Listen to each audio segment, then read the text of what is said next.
मित्रों नमस्कार। Career launcher द्वारा आयोजित की जा रही सिविल सेवा प्रारंभिक परीक्षा 2015 मॉक टेस्ट 3 के प्रश्न पत्र 2 के विश्लेषण में आप सबका स्वागत है। जैसा कि आप सब जानते हैं, इस प्रश्न पत्र में कुल 80 प्रश्न होते हैं जिन्हें 2 घंटों की अवधि में हल करना होता है। आइए प्रश्न पत्र को हल करना प्रारंभ करते हैं। पहले 3 प्रश्न दिए गए परिच्छेद पर आधारित हैं। प्रश्न संख्या 1 में 2 कथन दिए गए हैं और आपको यह बताना है कि दोनों में से कौन सा कथन सही है, दोनों कथन सही है गलत है। पहला कथन है 2010-11 में व्यक्ति को गरीबी रेखा से ऊपर उठाने के लिए प्रतिदिन व्यय के लिए जो धन निर्धारित किया गया था वह अपर्याप्त था। दूसरा कथन है सरकार गरीबी को वास्तविक रूप में परिभाषित करने में समर्थ नहीं रही है। यदि इसका उत्तर के लिए हम परिच्छेद को देखें तो पता चलता है कि कथन 1 गलत है, क्योंकि परिच्छेद के अनुसार कई लोगों का मानना है कि धनराशि अपर्याप्त है, किंतु यह ज्ञात नहीं है कि वास्तव में पर्याप्त नहीं है। कथन 2 गलत है, क्योंकि परिच्छेद में केवल यह कहा गया है कि सरकार को भोग की सीमा और व्यय के स्तर की विश्वसनीय आकलन में कठिनाई हो रही है। इससे यह अर्थ नहीं निकाला जाना चाहिए कि सरकार गरीबी को परिभाषित करने में समर्थ नहीं है। इसलिए सही विकल्प डी है, जिसके अनुसार न तो कथन 1 सही है और न ही 2। पुनः अगला प्रश्न जिसमें 3 कथन दिए गए हैं। कथन 1 देश में गरीबी रेखा को निर्धारित करने के लिए उपभोग के न्यूनतम स्वीकार्य स्तर को परिभाषित करने की आवश्यकता है। कथन 2 ग्रामीण गरीबी रेखा और शहरी गरीबी रेखा के बीच अंतर नहीं किया जाना चाहिए।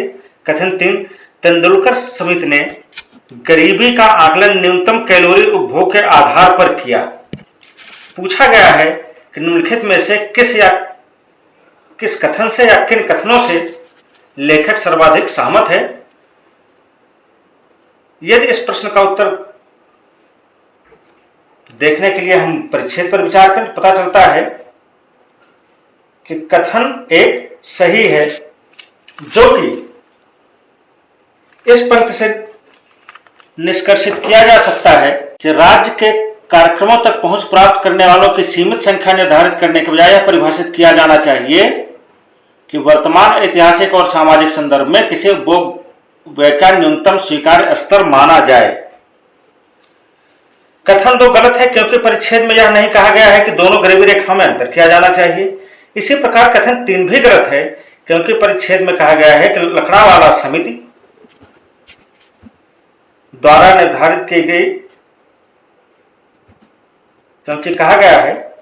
क्योंकि परिच्छेद में कहा गया है कि लकड़ावाला समिति ने गरीबों को न्यूनतम कैलोरी उपभोग पर आधारित किया और तेंदुलकर समिति ने उन लोगों को भी गरीबी रेखा से बाहर कर दिया जिनका कैलोरी उपभोग का स्तर लकड़ावाला समिति द्वारा निर्धारित की गई न्यूनतम कैलोरी से भी बहुत कम था। इस प्रकार सही उत्तर विकल्प बी है। अगले प्रश्न में पुनः 3 कथन दिए गए हैं और पूछा गया है कि कौन सा कथन सही है, कौन से कथन सही हैं। कथन 1 गरीबी पर नए समूह द्वारा अपनाई गई कार्य प्रणाली को सही सिद्धांतों पर आधारित होना चाहिए। कथन 2 सरकार गरीबी रेखा को निर्धारित करने और देश में गरीबी के विश्वसनीय आकलन के प्रयास में असफल रही है। कथन 3 राष्ट्र और राज्य स्तर पर गरीबी के पैमाने में अंतर होता है। इस प्रश्न के उत्तर के लिए परिच्छेद पर ध्यान दें तो पता चलता है कि कथन 2 सही है। कथन 1 गलत है, क्योंकि परिच्छेद में किसी सिद्धांत को परिभाषित नहीं किया गया है। प्रथम अनुच्छेद को देखें, इस पंक्ति को कि तीसरा राज्य और राष्ट्र स्तर पर आधिकारिक गरीबी रेखा द्वारा गरीबी का आकलन है जो कि अस्वीकार है।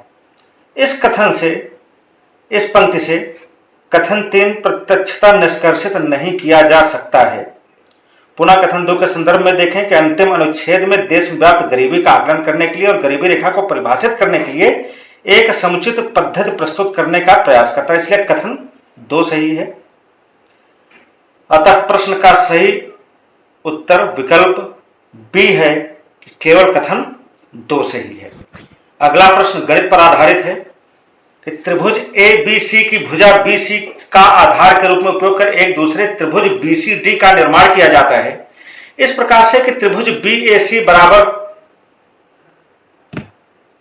इस प्रकार से कि कोण BAC बराबर कोण BDC और AC तथा BD समानांतर हैं। यदि त्रिभुज ABC का क्षेत्रफल 45 वर्ग सेंटीमीटर है तो त्रिभुज BDC का क्षेत्रफल ज्ञात कीजिए। इस प्रश्न के उत्तर में दिया गया है कि त्रिभुज ABC की भुजा BC आधार के रूप में है, भुजा BC आधार के रूप में है। इसको हम इस रूप में बना सकते हैं। त्रिभुज ABC और BDC में कोण BAC बराबर कोण BDC और BD के समानांतर AC है। इसलिए कोण ABC बराबर कोण BCD त्रिभुज ABC बराबर समानांतर है त्रिभुज DCB के। इस प्रकार त्रिभुज ABC और त्रिभुज DCB चूंकि सर्वांगसम है, अतः त्रिभुज ABC का क्षेत्रफल त्रिभुज DCB के क्षेत्रफल के बराबर अर्थात 45 वर्ग सेंटीमीटर ही होगा। अतः उत्तर विकल्प बी है। अगला प्रश्न पुनः गणित पर आधारित है। जब किसी दो अंक की संख्या के अंकों के स्थान को आपस में बदल दिया जाता है तो संख्या के मान में 27 की वृद्धि हो जाती है। इस प्रकार की दो अंकों वाली कितनी संख्याएं हो सकती हैं? प्रश्न को इस प्रकार हल किया जा सकता है कि मान लीजिए संख्या 10x प्लस y है, तो दी गई शर्त के अनुसार 10y धन x ऋण 10x धन y बराबर 27। अतः 9 गुणा y ऋण x बराबर 27। इसलिए y ऋण x बराबर 3। इसलिए x y बराबर 1 4 2 5 3 6 4 7 5 8 या 6 9 इस तरह अंक हो सकते हैं। इसलिए संभावित संख्याएं 14, 25, 36, 47, 58 और 69 है। अतः प्रश्न का सही उत्तर विकल्प बी अर्थात 6 संख्याएं हैं। अगला प्रश्न पुनः गणित पर आधारित है। इसमें गणित के साथ साथ तार्किक अभियोगिता का भी उपयोग करना है कि किसी संगठन में 460 कर्मचारियों में से 240 कर्मचारी MBA हैं, 160 बीटेक हैं और 45 MBA और बीटेक दोनों हैं। संगठन में कितने ऐसे कर्मचारी हैं जो न तो MBA हैं और न ही बीटेक? तो दी गई जानकारी को इस प्रकार चित्रित किया जा सकता है। हो गए MBA 195, पुनः बीटेक हो गए 115 और ये 45 ऐसे लोग हैं जो दोनों हैं। तो उन कर्मचारियों की संख्या और कुल कर्मचारी चूंकि दिए गए प्रश्न के अनुसार 460 हैं, इसलिए ऐसे कर्मचारियों की संख्या जो न तो MBA है और न ही बीटेक इस प्रकार होगी 460 ऋण 195 धन 45 धन 115 बराबर 460 ऋण 355 बराबर 105। इस प्रकार सही उत्तर विकल्प बी है। अगला प्रश्न, प्रश्न संख्या 7। अतुल, योगेश और रियाज किसी कार्य को क्रमशः 12, 36 और 54 दिनों में पूरा कर सकते हैं। वो एक साथ काम करना शुरू करते हैं, लेकिन अतुल 6 दिन बाद अपना काम छोड़कर चला जाता है और योगेश कार्य पूर्ण होने से 8 दिन पहले कार्य छोड़कर चला जाता है। कार्य कितने दिनों में पूर्ण हुआ? इस प्रश्न का उत्तर देने के लिए पुनः इसे हम इस प्रकार हल कर सकते हैं कि मान लीजिए कार्य इन दिनों में पूरा हुआ, इसलिए 6/12 धन n ऋण 8/36 धन n/54 बराबर 1। पुनः इस प्रकार n ऋण 8/36 धन n/54 बराबर 1/2। इस प्रकार 3n ऋण 24 धन 2n/108 बराबर 1/2। इस प्रकार 5n बराबर 54 धन 24 बराबर 78।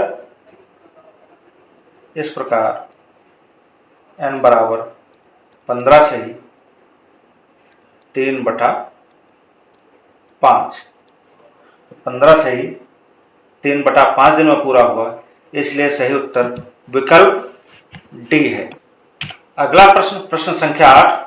वस्तु ए और बी के क्रय मूल्य का अनुपात क्रमशः 4:5 है और उनके विक्रय मूल्य का अनुपात क्रमशः 7:6 है। यदि वस्तु ए को बेचने पर 40% का लाभ कमाया जाता है, तो वस्तु बी के बेचने पर लाभ या हानि का प्रतिशत क्या होगा? प्रतिशत कितना होगा?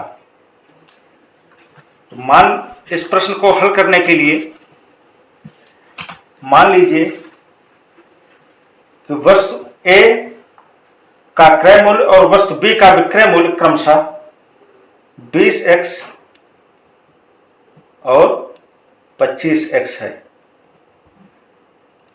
वस्तु ए है, यह है वस्तु बी। वस्तु ए का क्रय मूल्य और वस्तु बी का क्रय मूल्य क्रमशः 20x और 25x है, इसलिए वस्तु ए का विक्रय मूल्य 28x होगा। वस्तु बी का विक्रय मूल्य बराबर 6/7 गुणा 28x बराबर 24x। अतः वस्तु बी पर होने वाली हानि का प्रतिशत बराबर 25x ऋण 24x बटे 25x गुणा 100 बराबर 4%। तो होने वाली हानि बराबर 4% है। अतः प्रश्न का सही उत्तर विकल्प बी है। अगले 5 प्रश्न, प्रश्न संख्या 9 से 13 तक दिए गए परिच्छेद पर आधारित हैं। प्रश्न संख्या 9 में पूछा गया है कि लेखक ने वीणा को एक पूर्ण वाद्य यंत्र के रूप में क्यों वर्णित किया है। 3 कारण बताए हैं 3 कथन के रूप में। कथन 1, यह एक दिव्य वाद्य यंत्र है जिसका संदर्भ वैदिक काल से मिलता है।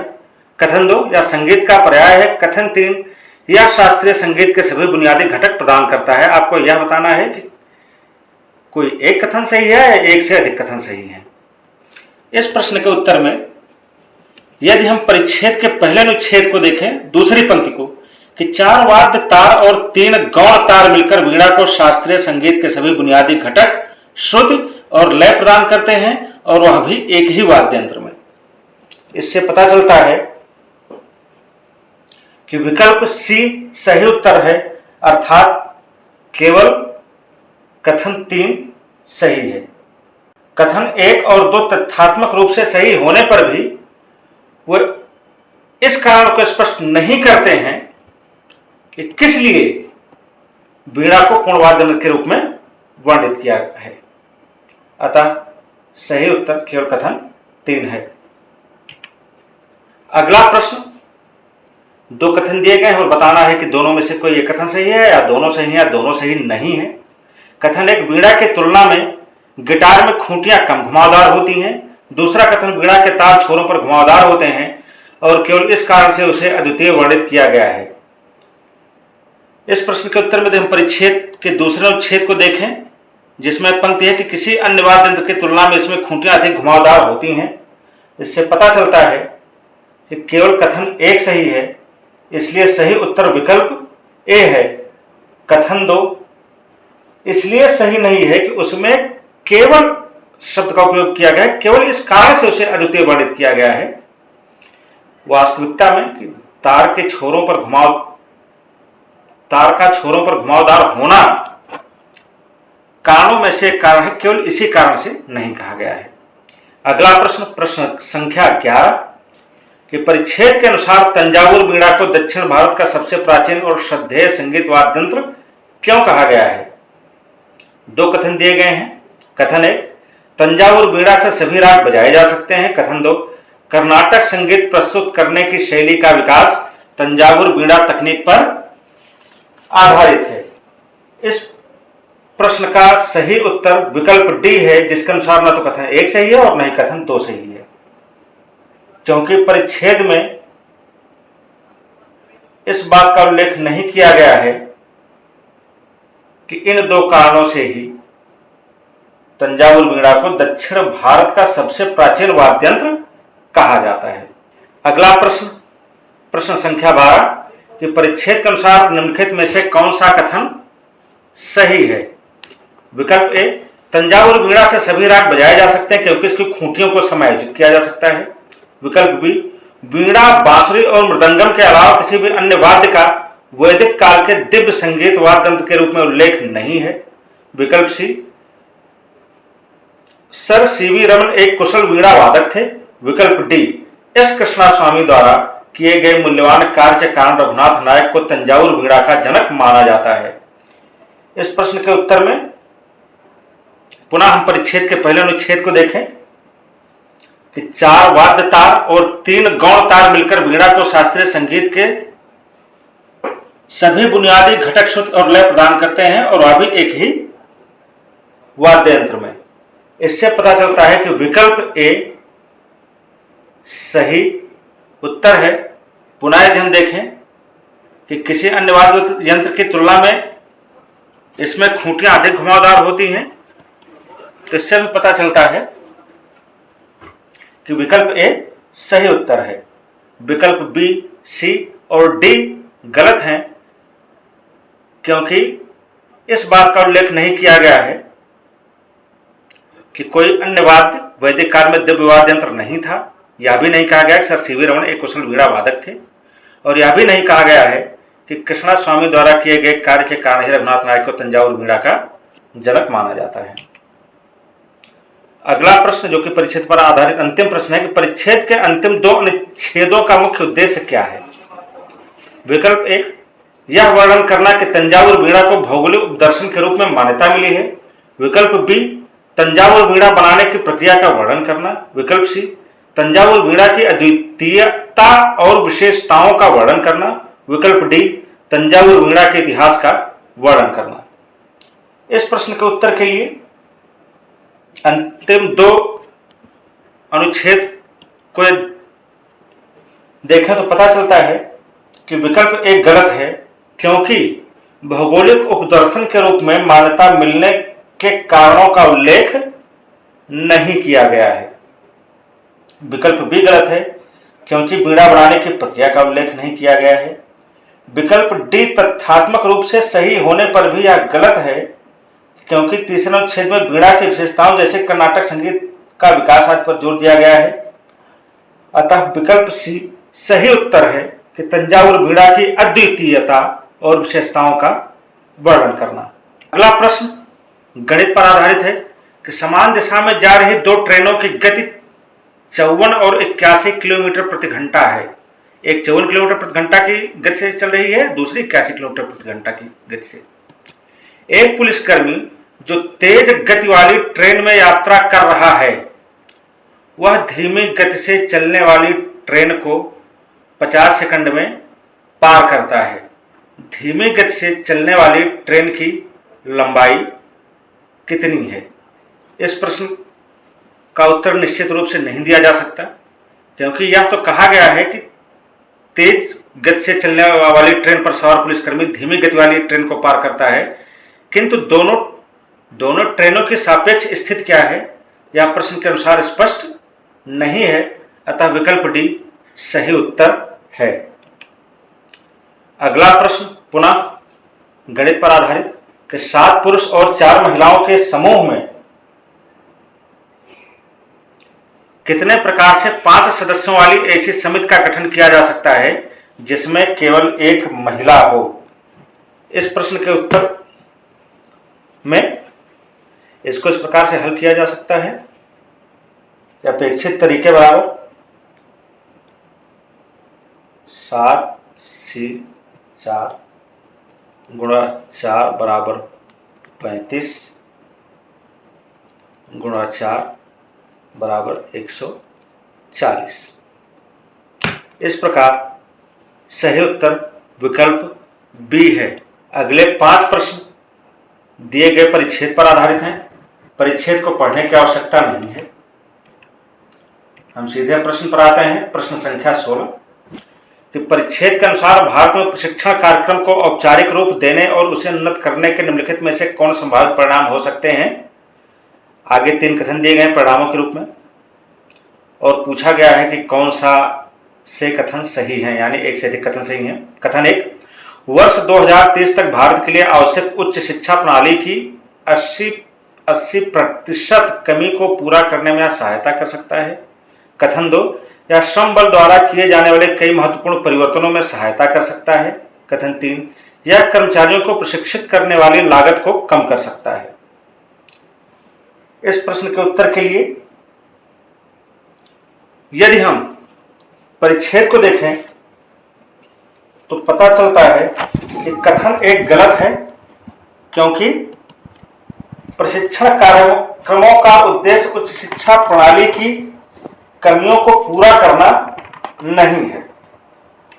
कथन 2 दूसरे परिच्छेद के दूसरे अनुच्छेद में दी गई इस पंक्ति के अनुसार सही है कि वे 5 महत्वपूर्ण संक्रमण क्षेत्र किस से गैर कृषि, ग्रामीण से शहरी, असंगठित क्षेत्र से संगठित क्षेत्र, शिक्षा से रोजगार और निर्वाह परक स्वरोजगार से वेतन आधारित रोजगार जिसका वर्तमान में श्रम बल सामना कर रहा में सहायता कर सकती हैं। इसी प्रकार अगले अनुच्छेद में अंतिम पंक्ति पर ध्यान दें तो उससे कथन 3 सही सिद्ध होता है। पंक्ति है, ब्रिटेन में प्रशिक्षुओं पर एक टास्क फोर्स की रिपोर्ट में नया पाया है कि प्रशिक्षण के अनेक लाभ हैं, जिसमें उत्पादकता वृद्धि, प्रशिक्षण की कम लागत, अधिक से अधिक कर्मचारी अवधारण और अत्यधिक प्रोत्साहित कार्यबल शामिल हैं। इस प्रकार विकल्प सी सही उत्तर है, अर्थात कथन 1 और 3 सही हैं। अगला प्रश्न कि परिच्छेद के अनुसार निम्नलिखित में से किस समस्या से भारत में प्रशिक्षण कार्यक्रम त्रस्त है? 3 कारण बताए गए हैं कथन के रूप में। पहला, कार्यक्रमों की देखरेख के लिए जिम्मेदार मंत्रालयों की संगठनात्मक संरचना जटिल है। कथन 2, प्रशिक्षु भर्ती पर कठोर प्रतिबंध के कारण मौजूदा पद अभी भी रिक्त हैं। कथन 3, प्रशिक्षुओं को नियोजित करने हेतु कारपोरेट जगत को प्रोत्साहित करने के लिए कोई प्रावधान नहीं है। पूछा गया है कौन सा कथन या कौन से कथन सही है या सही है। प्रश्न के उत्तर के लिए यदि हम परिच्छेद पर ध्यान दें, परिच्छेद के अंतिम अनुच्छेद की दूसरी पंक्ति पर ध्यान दें कि श्रम और रोजगार मंत्रालय 6 क्षेत्रीय कार्यालयों के माध्यम से व्यवसाय प्रशिक्षण का प्रबंधन करता है। इससे पता चलता है कि कथन एक सही है, क्योंकि लेखक इन मंत्रालयों की संरचनाओं को जटिल और बोझिल के रूप में प्रस्तुत करने का प्रयास कर रहा है। कथन 2 गलत है। इसके लिए अंतिम अनुच्छेद की इस पंक्ति पर ध्यान दें कि नए प्रशिक्षण पदों का निर्माण करना बहुत कष्टप्रद है और जिन पदों का निर्माण किया गया है उसमें अभी भी अनेक स्थान रिक्त हैं, जिसके परिणामस्वरूप भारत में 3 लाख से थोड़े कम औपचारिक प्रशिक्षु हैं। कथन 3 पुनः गलत है, क्योंकि परिच्छेद में इस बात का कहीं उल्लेख नहीं किया गया है कि कारपोरेट्स को कोई भी प्रोत्साहन नहीं दिया जाता है, क्योंकि केवल कथन 1 सही है। अतः प्रश्न का सही उत्तर विकल्प बी है। अगला प्रश्न कि लेखक परिच्छेद के दूसरे अनुच्छेद में खाई का संदर्भ दे रहा है, ये खाई किसके बीच है? तो परिच्छेद के दूसरे अनुच्छेद की दूसरी पंक्ति पर ध्यान दें कि प्रशिक्षित श्रम बल को तैयार करने में वर्तमान शिक्षा प्रणाली की अक्षमता ने इसे और जटिल कर दिया है। वास्तव में तीव्र संरचनात्मक और तकनीकी परिवर्तन के समय में खाई और अधिक बढ़ जाती है। इस पंक्ति के अनुसार विकल्प सी सही उत्तर है। अन्य तीनों विकल्प गलत हैं, क्योंकि ये परिच्छेद में उल्लिखित नहीं है। अगला प्रश्न, विभिन्न देशों में लागू किए गए प्रशिक्षण कार्यक्रम के बारे में निम्नलिखित कथनों पर विचार कीजिए। पहला कथन, बहुत से देश जिन्होंने अपने कार्यबल के कौशल में सुधार करने हेतु प्रशिक्षण कार्यक्रम लागू किया हो, वे बहुत लाभान्वित हुए हैं। कथन 2, प्रशिक्षण कार्यक्रम में भाग लेकर 22 वर्ष से कम आयु वाले 75% से अधिक जर्मन वासियों ने स्वयं को कार्य के लिए तैयार कौशल संपन्न बनाया है। कथन 3, प्रशिक्षण कार्यक्रम द्वारा यूके के कारपोरेट्स अपेक्षाकृत अधिक राजस्व अर्जित करने में समर्थ हुए हैं। पूछा गया है कि कौन सा कथन सही है अथवा कौन से कथन सही है। इस प्रश्न के उत्तर के लिए यदि हम परिच्छेद के तीसरे अनुच्छेद की पहली पंक्ति पर ध्यान दें कि कार्यशील श्रम बल के कौशल में सुधार करने वाले कार्यक्रमों द्वारा अनेक देश लाभान्वित हुए हैं।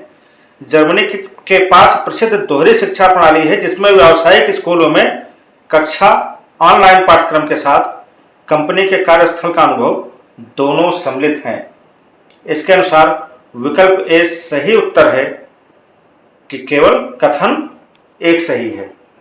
इस अनुच्छेद में वर्णन किया गया है कि 22 वर्ष से कम आयु वाले 75% से अधिक जर्मन वासियों ने प्रशिक्षण कार्यक्रम में भाग लिया है। इसके अतिरिक्त परिच्छेद में यूके कारपोरेट्स द्वारा अर्जित राजस्व के बारे में बात नहीं की गई है, अतः कथन 2 और 3 गलत है। अगला प्रश्न संख्या 20, भारत में प्रशिक्षण कार्यक्रम के बारे में निम्नलिखित कथनों पर विचार कीजिए। कथन 1, सरकार ने प्रशिक्षुओं की संख्या सीमित करने के लिए जानबूझकर इन कार्यक्रमों पर प्रतिबंध लगाया है, ताकि कंपनियों को बहाना बनाकर सस्ते श्रमिकों को नियुक्त करने से रोका जा सके। कथन 2, भारत सर्वप्रथम प्रशिक्षण संस्थान स्थापित करने वाले देशों में से एक था और पूछा गया है कि दोनों में से कोई एक कथन सही है या दोनों सही हैं या दोनों गलत हैं। तो यदि इस प्रश्न के उत्तर के लिए हम परिच्छेद पर ध्यान दें, पता चलता है कि कथन 1 गलत है, क्योंकि सरकार ने प्रशिक्षुओं की संख्या सीमित करने के लिए प्रतिबंध नहीं लगाया है, बल्कि उनके हितों की रक्षा के लिए प्रतिबंध लगाया है। कथन 2 गलत है, क्योंकि परिच्छेद यह नहीं कहता कि भारत सर्वप्रथम प्रशिक्षण संस्थान स्थापित करने वाले देशों में से एक था। अगला प्रश्न एक बार आरेख पर आधारित है। इसको आप प्रश्न पत्र में देख सकते हैं, जिसमें लड़के और लड़कियों को क्रमशः 5 अलग अलग विभागों में दर्शाया गया है, छात्र के रूप में उनकी संख्या को, और पुनः प्रश्न पूछा गया है। प्रश्न संख्या 21 में पूछा गया, फाइनेंस विषय में लड़कियों की संख्या सभी विषयों में लड़कों की कुल संख्या के कितने प्रतिशत है। तो अपेक्षित प्रतिशत को निकालने के लिए हम इसको इस प्रकार हल कर सकते हैं।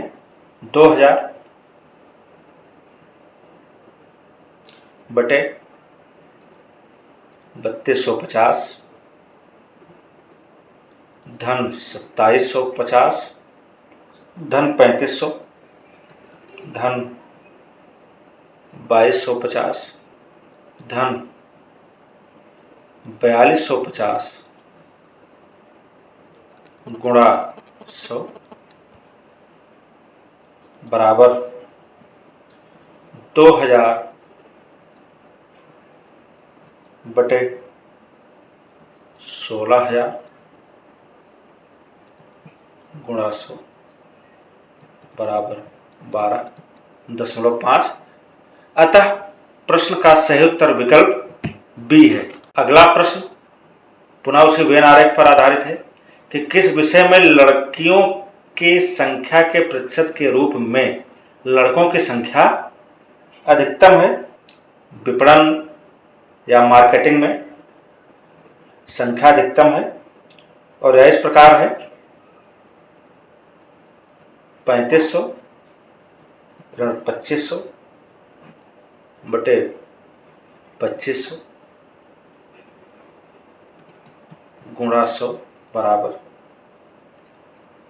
40%। इस प्रकार प्रश्न का सही उत्तर विकल्प सी है। अगला प्रश्न प्रश्न संख्या 23 कि सभी 5 विषयों में लड़कियों की कुल संख्या की तुलना में लड़कों की कुल संख्या कितने प्रतिशत अधिक है। तो अपेक्षित प्रतिशत निकालने के लिए हम इसको इस प्रकार हल कर सकते हैं। कुल संख्या 16000 ऋण 13750 बटा 13750 गुणा 100 बराबर 16.36%। अतः सही उत्तर विकल्प बी है। अगले 5 प्रश्न पुनः दिए गए परिच्छेद पर आधारित हैं। परिच्छेद पढ़ने की आवश्यकता नहीं है, हम सीधे प्रश्न की चर्चा करते हैं। प्रश्न संख्या 24 में पूछा गया है कि भूमि सुधार की विभिन्न पद्धतियां कृषि की दक्षता में वृद्धि कर सकती हैं, क्योंकि आगे 2 कारण दिए गए हैं और पूछा गया है कि इनमें से कौन सही है, या दोनों सही हैं या दोनों गलत हैं। कथन 1 दक्ष किसानों को उन लोगों की भूमि का उपयोग करने का अधिकार मिलेगा जो शहरों की ओर प्रवास कर गए हैं। कथन 2 किसानों को आसानी से ऋण मिल सकेगा क्योंकि उनका स्वत्वाधिकार कानूनी रूप से वैध होगा। ये दिए गए परिच्छेद पर विचार करें तो पता चलता है कि दोनों ही कथन गलत हैं। अतः विकल्प डी सही उत्तर है। यदि हम परिच्छेद के तीसरे अनुच्छेद के इस पंक्ति पर ध्यान दें कि इन प्रतिबंधों को हटाने से भूमिहीन लोगों को सहायता मिलेगी या अधिक कुशल भूमि मालिक उन लोगों से भूमि खरीद सकेंगे जो गांव छोड़कर जाते हैं, और साथ ही यह शिक्षित और कुशल भूमि मालिकों को उद्योग और सेवाएं स्थापित करने में सहायता करेगा। अतः कथन 1 गलत है और कथन 2 इसलिए गलत है क्योंकि परिच्छेद में कहीं भी आसानी से ऋण प्राप्त करने की चर्चा नहीं की गई है। अगला प्रश्न संख्या 25 निम्नलिखित कथनों पर विचार कीजिए। NLRMP का उद्देश्य है 1 भूमि अधिग्रहण करने में नौकरशाही बाधाओं को कम करना, 2 अभिलेखों के डिजिटलीकरण के माध्यम से इंटरनेट पर भूमि के हस्तांतरण की सुविधा प्रदान करना, 3 भूमि के हस्तांतरण की लागत को कम करना, 4 अनिश्चितताओं को दूर करके जमीन मालिकों के कानूनी अधिकारों को सुरक्षित करना।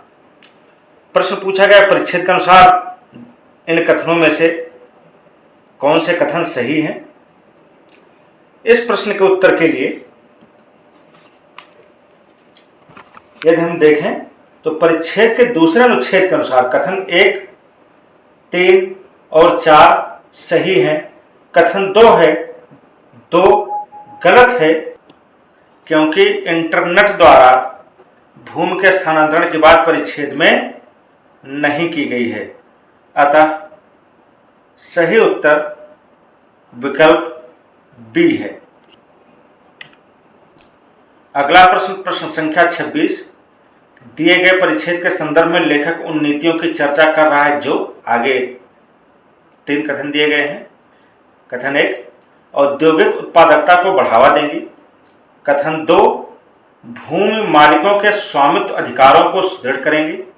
कथन 3, ग्रामीण शहरी प्रवास को बढ़ावा देंगी। और पूछा यह गया है कि कौन सा कथन सही है या कौन से कथन सही है। यदि हम परिच्छेद पर ध्यान दें तो पता चलता है कि विकल्प बी अर्थात केवल कथन 2 सही है।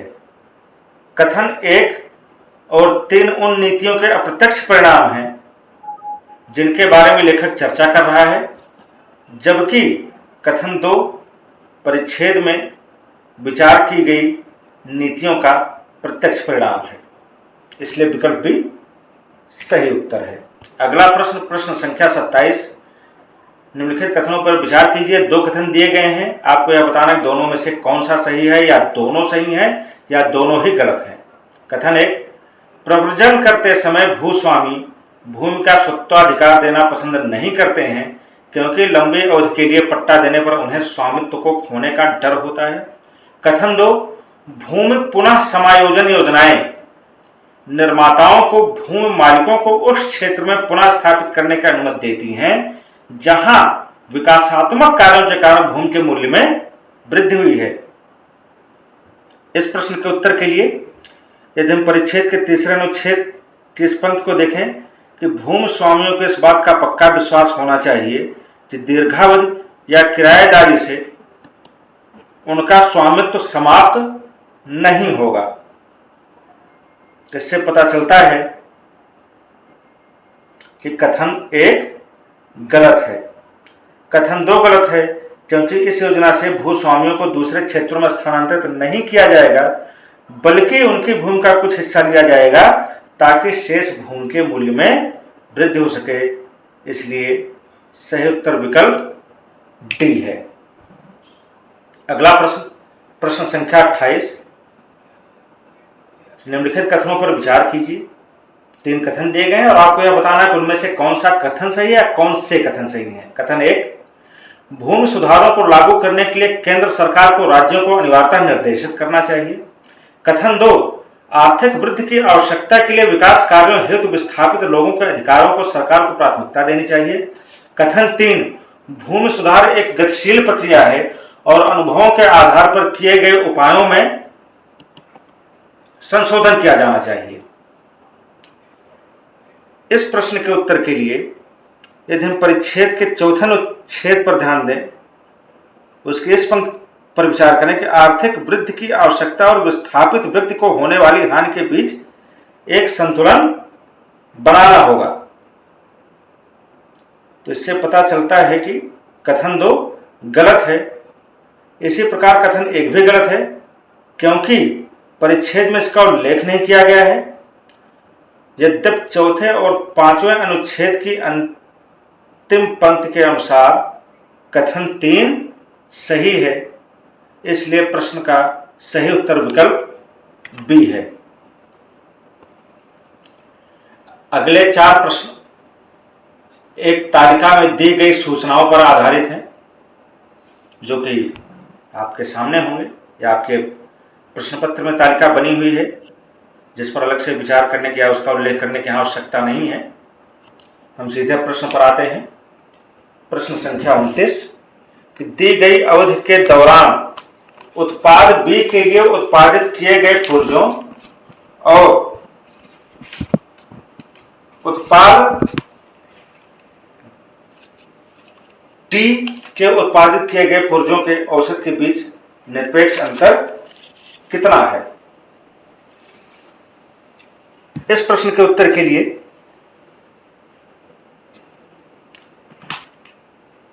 दी गई सूचना को विश्लेषित करते हुए इसे हल करते हैं कि उत्पाद बी के उत्पादन के लिए उत्पाद बी के द्वारा उत्पादित किए गए पुर्जों की कुल संख्या बराबर 300 50, उसका औसत बराबर 350 बटा 7 बराबर 50।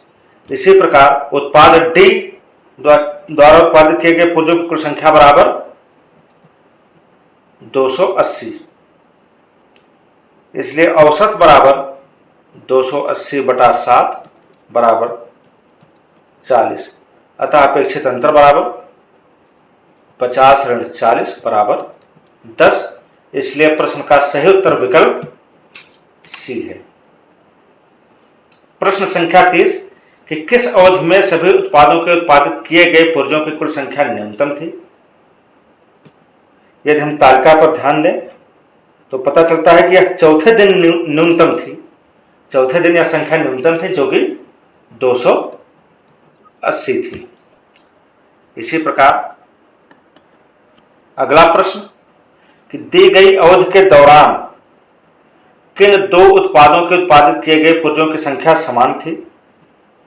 इस प्रश्न का सही उत्तर विकल्प डी है कि ई और एफ के लिए अपेक्षित संख्या समान थी और यह 400 थी।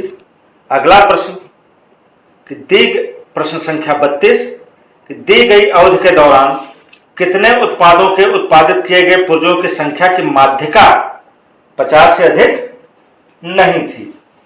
तो जब दी गई सूचना को, दिए गए आंकड़े को आरोही क्रम में व्यवस्थित किया जाता है तो मध्यमान को मध्यिका कहा जाता है और दी गई तालिका के अनुसार ए, बी और डी की माध्यिका 50 से अधिक नहीं है।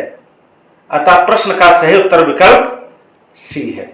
अगला प्रश्न गणित पर आधारित है कि कोई प्राकृत संख्या जो 500 से कम है और जिसे 0, 1, 3, 4, 5, 8 और 9 अंक का उपयोग कर बिना इन अंकों को दोहराए हुए बनाया गया है, उस संख्या के 5 से विभाजित होने की प्रायिकता ज्ञात करें। यह प्रश्न संख्या 33 है। तो निर्मित की जाने वाली कुल संख्याओं की कुल संख्या बराबर 6 धन 6 गुणे 6 धन 3 गुणा 6 गुणा 5 बराबर 132। उन संख्याओं की संख्या जो 5 से भाज्य हैं बराबर 1 धन कोष्ठक में 5 गुणा 2 धन 1 कोष्ठक बंद धन 3 गुणा 5 गुणा 2 बराबर 42। अतः प्रायिकता हो जाएगी 42 बटा 132 बराबर 7 बटा 22। इसलिए प्रश्न का सही उत्तर विकल्प डी है। अगला प्रश्न, प्रश्न संख्या 34 कि 2 अंकों वाली किसी संख्या और उसके अंकों के योगफल का अनुपात 9:1 है। यदि अंकों के बीच कुल अंतर 7 है तो संख्या ज्ञात कीजिए। इस प्रश्न के लिए, इस प्रश्न के उत्तर के लिए, इस प्रश्न को हल करने के लिए मान लीजिए कि x इकाई है और y दहाई का अंक है। x इकाई का अंक है, y दहाई का अंक है। इसलिए 10y धन x बटा y धन x बराबर 9/1। इसलिए y ऋण 8x बराबर 0। यह हो गया समीकरण 1। पुनः y माइनस x बराबर 7, यह हो गया समीकरण 2। इन दोनों को हल करने पर पता चलता है कि x बराबर 1, तो x बराबर 1 और y बराबर 8। अतः अपेक्षित संख्या, चूंकि y दहाई है और x इकाई है, इसलिए अपेक्षित संख्या 81 है। अतः प्रश्न का सही उत्तर विकल्प बी है।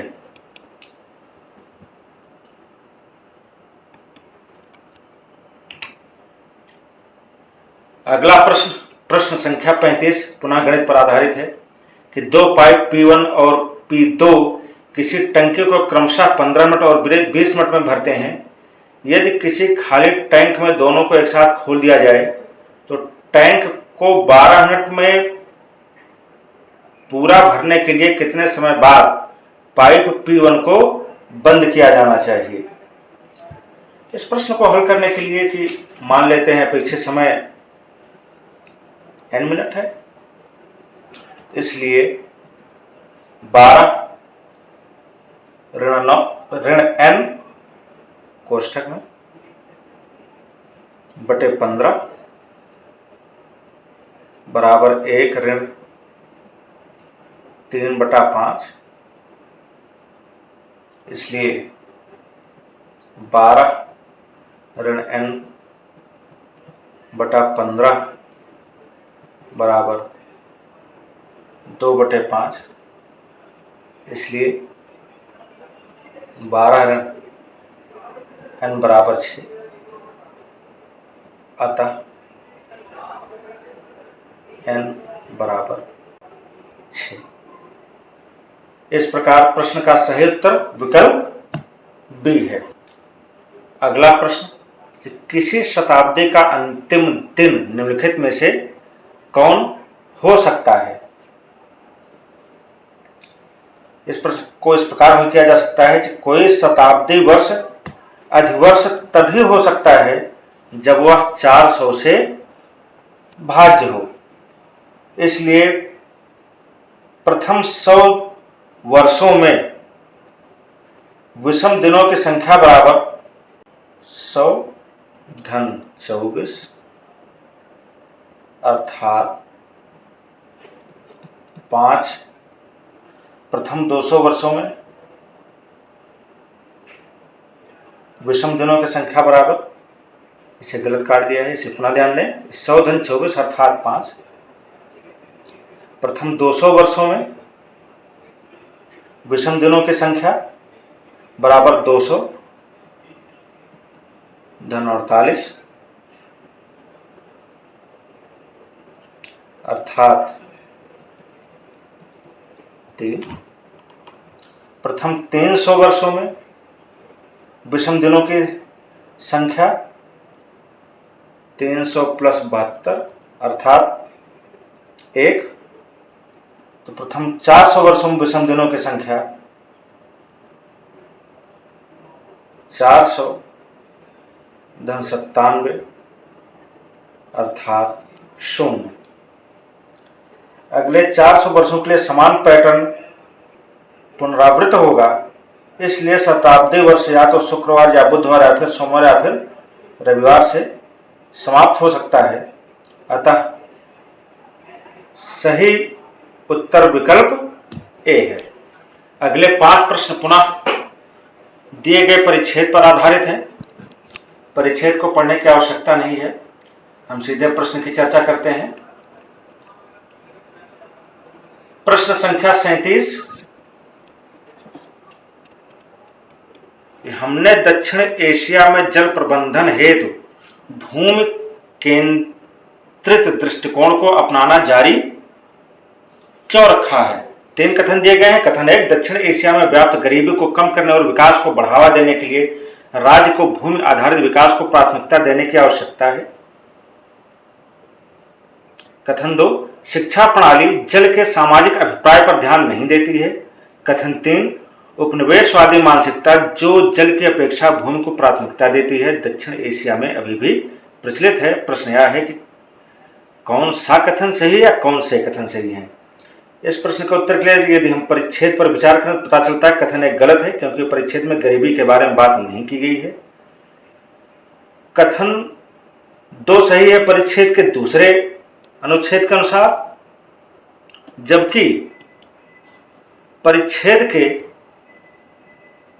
तीसरे अनुच्छेद के अंतिम 2 पंक्तियों के अनुसार कथन 3 सही है, अतः प्रश्न का सही उत्तर विकल्प 2 है कि कथन 2 और 3 सही हैं, किंतु कथन 1 गलत है। अगला प्रश्न, प्रश्न संख्या 38, परिच्छेद लिखने का लेखक का मुख्य उद्देश्य है। 4 उद्देश्य बताए गए, इनमें से सही उद्देश्य चुनना है। विकल्प ए, दक्षिण एशिया में जल प्रबंधन के महत्व पर चर्चा करना। विकल्प बी, दक्षिण एशिया में जल प्रबंधन की प्रचलित त्रुटिपूर्ण अवधारणा और इसके कारणों को रेखांकित करना। विकल्प सी, दक्षिण एशिया में जल प्रबंधन में सुधार करने के लिए नीति निर्माताओं द्वारा जिन विधियों का उपयोग किया जा सकता है उन पर चर्चा करना। विकल्प डी, जल प्रबंधन के लिए नए निर्णय निर्माण मॉडलों में बदलाव की आवश्यकता को अभिव्यक्त करना। यदि हम परिच्छेद पर विचार करें तो पता चलता है विकल्प बी सही उत्तर है, क्योंकि पूरे परिच्छेद में उन 3 कारकों की चर्चा की गई है, जल के बारे में शिक्षा की कमी, विकासात्मकता और राज्यवाद के बारे में, जो दक्षिण एशिया में जल प्रबंधन के त्रुटिपूर्ण सिद्धांत के लिए जिम्मेदार हैं। अतः विकल्प ए, सी और डी गलत हैं। अगला प्रश्न, प्रश्न संख्या 39, कि नदी जल विशेष रूप से राज्यवाद का शिकार हुआ है, इससे लेखक का क्या तात्पर्य है। उत्तर में 4 विकल्प दिए गए हैं, सही विकल्प चुनना है। विकल्प ए, नीति निर्माताओं द्वारा अपनाई गई विधियों की प्रकृति स्थायी है। विकल्प बी, राज्य जल पर अधिकार को नियंत्रित करता है। विकल्प सी, राष्ट्र अपनी सीमाओं से परे रहने वाले लोगों के साथ पानी का साझा करने से इनकार करते हैं। विकल्प डी, सरकार पानी के उपयोग के माध्यम से लाभ और सत्ता हासिल करने की कोशिश करती है। इस प्रश्न के उत्तर के लिए यदि हम परिच्छेद के अंतिम अनुच्छेद पर विचार करें, इस पंक्ति को देखें कि लालच, राजनीति और सत्ता के कारण जल अब सरकार के नियंत्रण में है। वास्तव में जल और विशेष रूप से नदी का जल राज्यवाद का शिकार हो गया है। इससे पता चलता है कि विकल्प बी सही उत्तर है। विकल्प ए गलत है, क्योंकि नीतियों की प्रकृति की चर्चा नहीं की गई परिच्छेद में, कोई स्थायी है या वे परिवर्तनशील हैं। विकल्प सी गलत है और विकल्प डी भी गलत है, क्योंकि ये वस्तुतः राज्यवाद के परिणाम है। इस प्रकार विकल्प बी सही उत्तर है। अगला प्रश्न, प्रश्न संख्या 40, कि परिच्छेद के अनुसार लेखक निम्नलिखित में से किस कथन का समर्थन करता है। कथन 1, जल प्रबंधन नीतियां पारदेशीय प्रकृति की होनी चाहिए। कथन 2, जल प्रबंधन नीतियां तैयार करने से पहले राज्यों को विचारों की विविधता को समायोजित करना चाहिए। कथन 3, देश की विकास संबंधी जरूरतों को ध्यान में रखते हुए जल प्रबंधन नीतियों को तैयार किया जाना चाहिए। कथन 4, राज्य को जल पर किसी भी अधिकार का दावा नहीं करना चाहिए। बताना यह है कि इन चारों कथनों में से कौन से कथन सही हैं। इस प्रश्न के उत्तर में यदि हम पुनः परिच्छेद के चौथे अनुच्छेद की इस पंक्ति पर ध्यान दें तो वास्तव में जल और विशेष रूप से नदी का जल राज्यवाद का शिकार हो गया और सरकार अपने राज्य की सीमा से परे रहने वाले लोगों तथा नदी के अस्तित्व पर ध्यान दिए बिना अपनी क्षेत्रीय सीमा के भीतर जल पर अपने अधिकारों का दावा करने के लिए उत्सुक है। यह जल के समग्र प्रकृति को नष्ट करता है, जिसके परिणाम विनाशकारी होते हैं। इससे पता चलता है कि कथन 1 सही है। कथन 2 भी सही है, जो कि अनुच्छेद 1 पर आधारित है। कथन 3 और 4 गलत हैं, क्योंकि लेखक ने परिच्छेद में ऐसा कुछ भी वर्णित नहीं किया है। अतः प्रश्न का सही उत्तर विकल्प ए है। प्रश्न संख्या 41 में 2 कथन दिए गए हैं और आपको यह बताना है कि दोनों में से कौन सा सही है, या दोनों सही है या दोनों ही गलत हैं। कथन 1, जल पर सरकारी नियंत्रण की सीमा की बेहतर समझ के लिए परिभाषा के रूप में H2OP4 सूत्रबद्ध किया गया था। कथन 2, सरकार के जल पर नियंत्रण को नागरिकों के सम्मत राज्य के सर्वोत्तम हित में है। इस प्रश्न के उत्तर के लिए परिच्छेद पर विचार करें तो पता चलता है कि दोनों कथन गलत है, क्योंकि H2OP4 को इसलिए सूत्रबद्ध किया गया है ताकि जल के सामाजिक निहितार्थ को बेहतर रूप से समझा जा सके, और कथन 2 इसलिए गलत है क्योंकि यह परिच्छेद में वर्णित नहीं किया गया है, बल्कि परिच्छेद में कुल इतना बताया गया है कि नागरिक इस स्थिति को आंकड़ों की बाध्यता के कारण उचित मानते हैं। अगला प्रश्न, प्रश्न संख्या 42। 5 मित्र ए, बी, सी, डी और ई एक 6 मंजिला इमारत में रहते हैं जिसमें भूतल भी शामिल है। बी केवल सी के ऊपर रहता है, ई के ठीक ऊपर ए रहता है, डी सबसे ऊपर वाली मंजिल पर नहीं रहता है। यदि बी दूसरे मंजिल पर रहता है तो चौथी मंजिल पर कौन रहता है? तो दी गई सूचना को हम एक तालिका में इस प्रकार व्यवस्थित कर सकते हैं कि मंजिल और दूसरी पंक्ति बना लेते हैं मित्रों की। 5वीं मंजिल हो गई, चौथी मंजिल हो गई, तीसरी मंजिल हो गई, दूसरी मंजिल, पहली मंजिल और भूतल। इसको हम इस प्रकार व्यवस्थित कर सकते हैं। 5वीं मंजिल ए, चौथी मंजिल ई, तीसरी मंजिल डी नाम का मित्र, दूसरी मंजिल पर बी। दी गई सूचना को व्यवस्थित करने पर, और इस प्रकार प्रश्न का उत्तर है विकल्प बी अर्थात ई। अगले 2 प्रश्न दी गई सूचनाओं पर आधारित हैं कि 8 व्यक्ति ए, B, C, D, E, F, जी और एच उत्तर दिशा की ओर मुंह कर एक पंक्ति में बाईं से दाईं ओर समान क्रम में बैठे हैं। समूह में 4 पुरुष और 4 महिलाएं हैं, जिनमें से 3 वकील, 2 डॉक्टर, 2 कलाकार और 1 शिक्षक है। यह भी ज्ञात है कि सूचना नंबर 1, पंक्ति में पुरुष और महिलाएं वैकल्पिक स्थान पर बैठे हैं। सूचना 2 कि महिला डॉक्टर 2 पुरुष वकीलों के बीच बैठी है। सूचना 3, दोनों कलाकार या तो सबसे मध्य वाले 2 स्थानों पर या 2 सबसे दाईं ओर वाले स्थान पर बैठे हैं या बैठी हैं। सूचना 4, शिक्षक पुरुष डॉक्टर के ठीक दाईं ओर बैठा है या बैठी है। सूचना 5, पुरुष कलाकार महिला कलाकार के ठीक दाईं ओर बैठा है। तो दी गई सूचना को यदि हम व्यवस्थित कर लें तो इस प्रकार व्यवस्थित कर सकते हैं: वकील, वकील, कलाकार,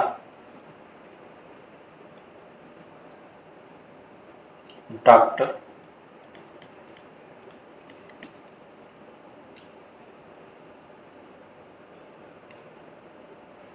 ए, B, C, D, E, F, जी और एच।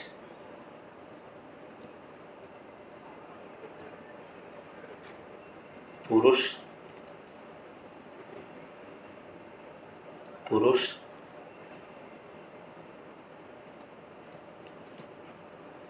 डॉक्टर,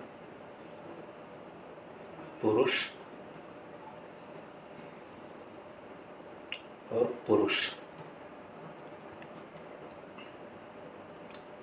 कलाकार, वकील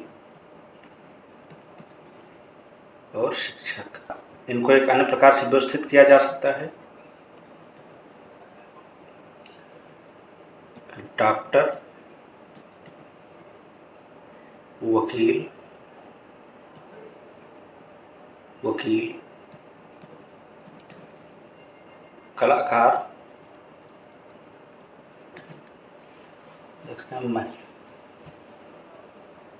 महिला, महिला, महिला, महिला।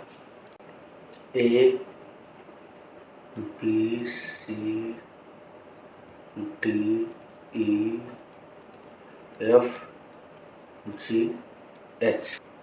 पुरुष पुरुष पुरुष पुरुष। वकील, शिक्षक, वकील, शिक्षक, डॉक्टर और कलाकार।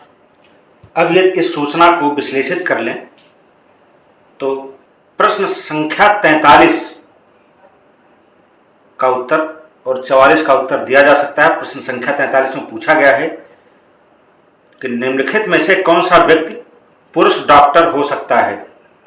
सूचना को विश्लेषित करने से पता चलता है, दी गई सूचना को विश्लेषित करने से पता चलता है कि सही उत्तर विकल्प डी है कि या तो बी या फिर जी पुरुष डॉक्टर हो सकता है। इसी प्रकार प्रश्न संख्या 44 पिछले प्रश्न से पहले दी गई सूचनाओं पर आधारित है कि ए का व्यवसाय क्या है। इसका सही उत्तर है विकल्प ए, अर्थात ए वकील है। अगले 4 प्रश्न प्रश्न संख्या 45 से 48 तक दिए गए परिच्छेद पर आधारित हैं। परिच्छेद पढ़ने की आवश्यकता नहीं है, परिच्छेद आपने पढ़ा है प्रश्न पत्र में, परिच्छेद आपके सामने है। हम सीधे प्रश्न पर आते हैं। प्रश्न संख्या 45, लेखक ने ऐसा क्यों कहा है कि आज भारत में हाथियों के प्रति दुविधा की स्थिति है। विकल्प ए, वे हजारों वर्षों से मनुष्यों के साथ शांतिपूर्ण तरीके से रह रहे थे और अब वे मनुष्यों से संघर्ष का सामना कर रहे हैं। विकल्प बी, भूमि पर अत्यधिक दबाव होने के कारण अब उन्हें शिकारियों से सुरक्षा प्राप्त नहीं है।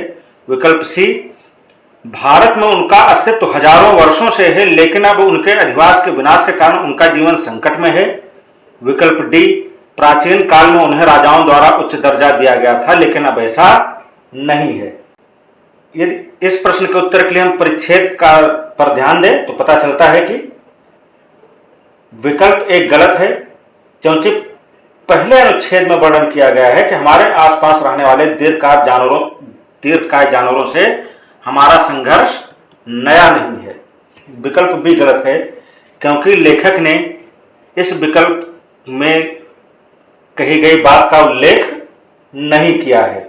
विकल्प डी गलत है क्योंकि इस विकल्प का भी परिच्छेद में उल्लेख नहीं है। विकल्प सी सही उत्तर है कि भारत में उनका अस्तित्व हजारों वर्षों से है लेकिन अब उनके अधिवास के विनाश के कारण उनका जीवन संकट में है। प्रश्न संख्या 46, लेखक के अनुसार हाथियों के लंबे समय से अस्तित्व में बने रहने के निम्नलिखित में से कौन सा से कारण हैं। आपको यह बताना है कि दोनों कथनों में से दिए गए दोनों कथनों में से कौन सा कथन सही है, या दोनों सही हैं या दोनों ही कथन सही नहीं है।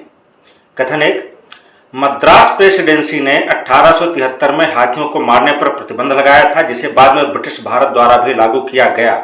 कथन 2, ऐतिहासिक काल में अर्थशास्त्र ग्रंथ में हाथियों का शिकार करने वालों के लिए कठोर मृत्युदंड निर्धारित किया गया था। इस प्रश्न के उत्तर के लिए यदि हम परिच्छेद पर ध्यान दें तो पता चलता है कि कथन एक गलत है, क्योंकि परिच्छेद में यह वर्णित नहीं किया गया है कि हाथियों को मारना प्रतिबंधित था, इसे बस नियमित किया गया था। कथन 2 निष्कर्षित किया जा सकता है दिए गए परिच्छेद के अंतिम अनुच्छेद से कि यह कोई नई बात नहीं थी। अर्थशास्त्र ग्रंथ ने जंगल में हाथियों का शिकार करने वाले शिकारियों के लिए कठोर मौत की सजा निर्धारित की थी। इस प्रकार के नियंत्रण और अधिवास की विशालता के कारण ही उनके अस्तित्व का एक लंबा इतिहास पिछली 2 शताब्दियों में आए हुए गंभीर संकट के बावजूद रहा है। इस प्रकार कथन 2 सही है और प्रश्न का सही उत्तर विकल्प बी है। अगला प्रश्न, प्रश्न संख्या 47, 3 कथन दिए गए हैं जिनमें से यह बताना है कि इनमें से कौन से कथन सही हैं। कथन 1, हाथियों की मृत्यु का एकमात्र कारण उनके अधिवास का विनाश है और इसके रोकथाम के लिए कदम उठाए जाने चाहिए। कथन 2, जनसंख्या वृद्धि और कृषि क्षेत्र में होने वाली वृद्धि के कारण हाथियों के अधिवास नष्ट हो रहे हैं। कथन 3, भले ही मनुष्यों के लिए बनाए जाने वाले घरों या कृषित भूमि से हाथियों के अधिवास का अतिक्रमण नहीं हुआ है, लेकिन विकासात्मक परियोजनाओं जैसे कि राजमार्गों या खानों से यह प्रभावित हुआ है। इस प्रश्न के उत्तर के लिए यदि हम परिच्छेद पर विचार करें तो पता चलता है कि कथन एक गलत है, क्योंकि परिच्छेद में बताया गया है कि हाथी दांत के लिए भी नर हाथियों को मारा जाता था, किंतु परिच्छेद के अंतिम अनुच्छेद के अनुसार कथन 2 और 3 सही हैं। अतः प्रश्न का सही उत्तर विकल्प सी है। प्रश्न संख्या 48, भारतीय कला में हाथियों के चित्रण के बारे में निम्नलिखित कथनों पर विचार कीजिए। 2 कथन दिए गए हैं, आपको सही कथन बताना है। कथन 1, हड़प्पा काल से भारतीय कला में हाथी एक आवर्ती विषय बन गया है। कथन 2, मौर्य काल में हाथियों को प्रदर्शित करने वाली बहुत सी मूर्तियां मिली हैं। यदि हम परिच्छेद पर विचार करें तो पता चलता है कि कथन एक गलत है, क्योंकि परिच्छेद में यह नहीं कहा गया है कि हड़प्पा काल से भारतीय कला में हाथी एक आवर्ती विषय बन गया है, किंतु कथन 2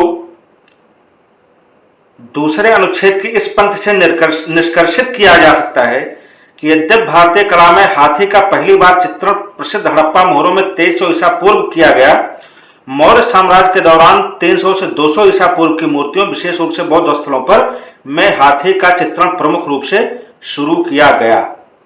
इस प्रकार कथन 2 सही है और प्रश्न का सही उत्तर विकल्प बी है। अगले 2 प्रश्नों के लिए कुछ सूचनाएं दी गई हैं, जिनके आधार पर उन प्रश्नों का उत्तर देना है कि 8 बच्चे आज बिंदु, चारू, देव, एका, फौन, गोपी और हुदा केंद्र की ओर मुख कर एक गोल मेज के चारों ओर बैठे हैं। प्रत्येक बच्चा किसी एक बच्चे के सम्मुख बैठा है। गोपी के सम्मुख देव बैठा है जो बिंदु के बाईं ओर और दूसरे स्थान पर बैठा है। आज फौन के बाईं ओर दूसरे स्थान पर बैठा है जो हुदा के ठीक दाईं ओर बैठा है। प्रश्न संख्या 49 यह है कि बिंदु के सम्मुख कौन बैठा है। यदि दी गई सूचना को हम व्यवस्थित कर लें तो इस प्रश्न का उत्तर देना आसान है। दी गई सूचनाओं के अनुसार उनके क्रम को व्यवस्थित कर लेते हैं। गोपी, चारू या एका, बिंदु, एका या चारू, देव, फौन, हुदा और आदि। यदि दी गई सूचना को व्यवस्थित करके हम देखें तो पता चलता है कि प्रश्न संख्या 49 का सही उत्तर विकल्प सी है, अर्थात बिंदु के सम्मुख हुदा है, हुदा बैठा है। इसी प्रकार प्रश्न संख्या 50 का उत्तर भी प्रश्न संख्या 49 के संदर्भ में सूचनाओं को व्यवस्थित करके जो चित्र बनाया गया था उसके अनुसार इस प्रश्न का उत्तर दिया जा सकता है। प्रश्न है कि इनमें से कौन फौन के बगल में बैठा है, और सूचना के विश्लेषण से पता चलता है कि इस प्रश्न का सही उत्तर विकल्प ए है, अर्थात हुदा। अगले 4 प्रश्न दिए गए परिच्छेद पर आधारित हैं। हम परिच्छेद पर चर्चा न करके सीधे प्रश्नों पर आते हैं। प्रश्न संख्या 51, भारत में दुग्ध की मांग पर निम्नलिखित कथनों पर विचार कीजिए। 2 कथन दिए गए हैं, आपको बताना कौन सा कथन सही है, या दोनों ही कथन सही हैं या दोनों ही कथन गलत हैं। कथन 1, ग्रामीण क्षेत्रों की तुलना में शहरी क्षेत्रों में इसकी मांग में वृद्धि होने की उम्मीद है। कथन 2, भविष्य में मांग को पूरा करने हेतु आयात से बचने के लिए तत्काल कदम उठाए जाने की आवश्यकता है। इस प्रश्न के उत्तर के लिए यदि हम परिच्छेद पर विचार करें तो पता चलता है कि कथन 1 गलत है, क्योंकि इसका परिच्छेद में उल्लेख नहीं किया गया है, बल्कि परिच्छेद में मात्र इतना कहा गया है कि शहरी क्षेत्र प्रसंस्कृत उत्पादों की अधिक मांग करेंगे। किंतु कथन 2 परिच्छेद के तीसरे अनुच्छेद से निष्कर्षित किया जा सकता है, जिसमें कहा गया है कि वर्ष 2021-22 में दुग्ध की आवश्यकता को देखते हुए इसके उत्पादन में प्रतिवर्ष 5.5% की वृद्धि की आवश्यकता है। यदि हम ऐसा करने में विफल होते हैं तो भारत को विश्व बाजार से दुग्ध का आयात करना पड़ सकता है। इस प्रकार प्रश्न का सही उत्तर विकल्प बी है। अगला प्रश्न, निम्नलिखित कथनों पर विचार कीजिए। 4 कथन दिए गए हैं और आपको बताना है इन चारों में से कौन सा कथन सही है या इनमें से कौन से कथन सही है। कथन 1, अन्य देशों की तुलना में भारत में दुग्ध देने वाले पशु कम दुग्ध देते हैं। कथन 2, दुग्ध देने वाले पशुओं को लगाए जाने वाले टीकों से वांछित परिणाम प्राप्त नहीं होता है। कथन 3, यदि घरेलू उत्पादन में कमी आती है तो इससे मूल्यों पर पड़ने वाले प्रभाव के कारण भारत दुग्ध आयात नहीं कर सकता है। कथन 4, डेयरी उत्पादकों के ऋण देने वाले औपचारिक स्रोतों तक पहुंच नहीं है। इस प्रश्न के उत्तर के लिए हम परिच्छेद पर विचार करें तो पता चलता है कि केवल कथन 4 सही है। परिच्छेद के तीसरे अनुच्छेद के अंतिम पंक्ति पर विचार करें कि अप्रभावी प्रजनन कार्यक्रम, गुणवत्तायुक्त भोजन और चारे की सीमित उपलब्धता और क्षमता, पशु चिकित्सा की अपर्याप्त बुनियादी सुविधाएं, टीकाकरण की कमी, औपचारिक ऋण तंत्र तक अपर्याप्त पहुंच, अपर्याप्त शोध क्षमता, सीमित प्रसंस्करण क्षमता और परिवहन की कमी इस क्षेत्र की अन्य समस्याएं हैं। इससे पता चलता कथन 4 सही है। कथन 1 गलत है क्योंकि लेखक ने भारत में दुग्ध देने वाले पशुओं की अन्य देशों के दुग्ध देने वाले पशुओं से तुलना नहीं की है। कथन 2 इसलिए गलत है क्योंकि समस्या टीकों की कमी के कारण है, न कि उनके परिणामों के कारण।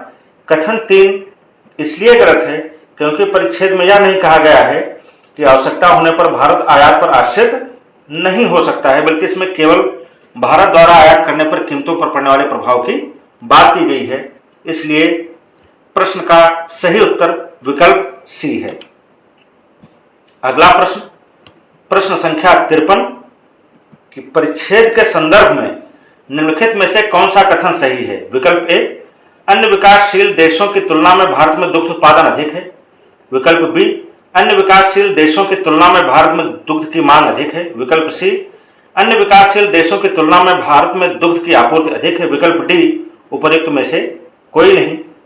इस प्रश्न के उत्तर के लिए यदि हम परिच्छेद पर विचार करें तो पता चलता है कि विकल्प ए और बी का परिच्छेद में उल्लेख ही नहीं किया गया है।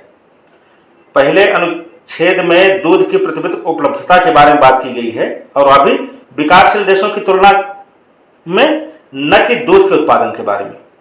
विकल्प सी गलत है क्योंकि अन्य विकासशील देशों की तुलना में भारत में प्रतिव्यक्ति दुग्ध की आपूर्ति अधिक है। अतः प्रश्न का सही उत्तर विकल्प डी है। अगला प्रश्न, प्रश्न संख्या 54 कि भारत में दुग्ध के मूल्य के संदर्भ में निम्नलिखित कथनों पर विचार कीजिए। 2 कथन दिए गए हैं, आपको बताना है कि सही कथन कौन सा है, या दोनों ही कथन सही हैं या दोनों ही कथन सही नहीं है। कथन 1, कीमतों को स्थिर रखने के लिए मांग और आपूर्ति दोनों के लिए कदम उठाए जाने की आवश्यकता है। कथन 2, उत्पादन से अधिक मांग होने के कारण हाल ही में मूल्यों में वृद्धि हुई है। इस प्रश्न के उत्तर के लिए हम परिच्छेद पर विचार करें तो पता चलता है कथन 1 गलत है क्योंकि परिच्छेद की अंतिम पंक्ति के अनुसार आपूर्ति पर ध्यान देने की आवश्यकता है। साथ ही लेखक ने यह भी कहा है कि मांग में वृद्धि होना स्वाभाविक है। कथन 2 चौथे अनुच्छेद की इस पंक्ति के अनुसार सही सिद्ध होता है कि दुग्ध और दुग्ध उत्पादों की कीमतों में हाल में हुई वृद्धि चिंता का विषय है। दुग्ध की घरेलू मांग और उत्पादन के बीच अंतर के कारण देश में दुग्ध के मूल्य में वृद्धि हुई है। तो कथन 2 सही है, इसलिए प्रश्न का सही उत्तर विकल्प बी है। अगले 4 प्रश्न पुनः दिए गए परिच्छेद पर आधारित हैं। हम परिच्छेद पर चर्चा न करके सीधे प्रश्नों पर आते हैं। प्रश्न संख्या 55 कि परिच्छेद के अनुसार निम्नलिखित में से कौन सा कथन भारतीय रिजर्व बैंक के बारे में सही है। विकल्प ए, भारतीय रिजर्व बैंक का मुख्य फोकस विनिमय दर की स्थिरता सुनिश्चित करने पर है। विकल्प बी, भारतीय रिजर्व बैंक का मुख्य फोकस विदेशी मुद्रा भंडार संचित करने पर है। विकल्प सी, भारतीय रिजर्व बैंक का मुख्य फोकस भारतीय अर्थव्यवस्था में तरलता सुनिश्चित करने पर है। विकल्प डी, उपरोक्त में से कोई नहीं। यदि हम प्रश्न के उत्तर के लिए परिच्छेद पर विचार करें तो पता चलता है कि विकल्प डी सही उत्तर है, क्योंकि अन्य 3 विकल्प परिच्छेद में उल्लिखित नहीं किए गए हैं। परिच्छेद में केवल भारतीय रिजर्व बैंक के विदेशी मुद्रा भंडार में शामिल होने के बारे में बताया गया है, किंतु उसके मुख्य फोकस की बात नहीं की गई है। अगला प्रश्न, प्रश्न संख्या 56 कि अंतरराष्ट्रीय लेन देन का पैमाना से लेखक का क्या तात्पर्य है? अमेरिकी डॉलर व्यापार के लिए उपयोग की जाने वाली प्राथमिक मुद्रा है। विकल्प बी, अमेरिकी डॉलर वैश्विक अर्थव्यवस्था में सर्वाधिक प्रचलित मुद्रा है। विकल्प सी, सभी मुद्राओं के मूल्य अमेरिकी डॉलर के सापेक्षिक मूल्य के संदर्भ में व्यक्त किए जाते हैं। विकल्प डी, उपरोक्त में से कोई नहीं। इस प्रश्न के उत्तर के लिए यदि हम परिच्छेद पर विचार करें तो पता चलता है कि विकल्प सी सही उत्तर है। परिच्छेद के पहले अनुच्छेद के अंतिम पंक्ति पर ध्यान दें कि विदेशी मुद्रा भंडार को यूएस डॉलर के रूप में वर्णित और अभिव्यक्त किया जाता है, जो कि देश के लिए अंतरराष्ट्रीय लेन देन का पैमाना माना जाता है। इस प्रकार विकल्प सी सही उत्तर है। अगला प्रश्न, प्रश्न संख्या 57 कि निम्नलिखित में से कौन सा कथन विदेशी मुद्रा भंडार को संचित करने के लेखक के विचार का समर्थन करता है? कथन 1, विदेशी मुद्रा भंडार को संचित करने की कोई आवश्यकता नहीं है, क्योंकि बहुउद्देशीय वित्त विकल्प मौजूद हैं जो जल्दी और आसानी से मिल सकते हैं। कथन 2, विदेशी मुद्रा भंडार संचित करने की उच्च लागत ने वित्तीय संकट के दौरान भारत को हानि पहुंचाई थी। आपको यह बताना है दोनों कथनों में से कौन सा कथन सही है, या दोनों ही कथन सही है, या दोनों ही कथन सही नहीं है। इस प्रश्न के उत्तर के लिए यदि हम परिच्छेद पर विचार करें तो परिच्छेद के दूसरे अनुच्छेद की अंतिम पंक्ति की ऐसा बहुपक्षीय विकल्प यद्यपि आवश्यक है किंतु पर्याप्त नहीं, क्योंकि निवेश का निर्णय लेते समय विदेशी निवेशक विदेशी मुद्रा भंडार के आकार को एक प्रमुख आगत के रूप में देखते हैं। इससे पता चलता है कि विकल्प डी प्रश्न का सही उत्तर है, क्योंकि कथन 1 भी गलत है, कथन 2 भी गलत है, क्योंकि परिच्छेद में कहा गया है कि विदेशी मुद्रा भंडार के संचय में आने वाली लागत पर बहस की जा सकती है, किंतु लेखक ने स्पष्ट रूप से यह नहीं कहा कि इससे भारत को हानि होती है। अगला प्रश्न, प्रश्न संख्या 58 भारत के विदेशी मुद्रा भंडार के बारे में निम्नलिखित कथनों पर विचार कीजिए। 4 कथन दिए गए हैं, आपको बताना इनमें से कौन सा कथन सही है या कौन से कथन सही है। कथन 1, यह चालू खाता घाटा के बावजूद भी बढ़ रहा है। कथन 2, सरकार ने भंडार की निरंतर वृद्धि पर ध्यान केंद्रित किया है। कथन 3, यह जोखिमपूर्ण निवेश पर निर्भर है, जिसका भारत में अंतर प्रवाह देश की अवशोषक क्षमता से कहीं अधिक है। प्रश्न कथन 4, इसने वैश्विक वित्तीय संकट से भारतीय अर्थव्यवस्था की पूर्ण रूप से रक्षा की है। इस प्रश्न के उत्तर के लिए यदि हम परिच्छेद पर विचार करें तो पता चलता है कि विकल्प बी सही उत्तर है, अर्थात केवल कथन 3 सही है, कथन 1, 2 और 4 गलत हैं। इसके लिए परिच्छेद की अंतिम पंक्ति पर विचार करें कि भारत दूसरी श्रेणी में आता है, जिसके विदेशी मुद्रा भंडार में प्रमुख हिस्सा पोर्टफोलियो निवेश का है, जो कि एकाएक रुकने और परावर्तित होने और विदेशी ऋण के प्रति अपेक्षाकृत अधिक संवेदनशील होता है। इसके अनुसार कथन 3 सही है, कथन 1 और 2 गलत है, क्योंकि परिच्छेद में ऐसा कुछ भी स्पष्ट रूप से लिखित नहीं किया गया कि भारत के विदेशी मुद्रा भंडार में वृद्धि हो रही है, सरकार की ऐसी कोई नीति है। कथन 4 गलत है, क्योंकि विदेशी मुद्रा भंडार ने भारतीय अर्थव्यवस्था की पूर्ण रूप से रक्षा नहीं की है, बल्कि रक्षा करने में केवल सहायता की है। अतः प्रश्न का सही उत्तर विकल्प बी।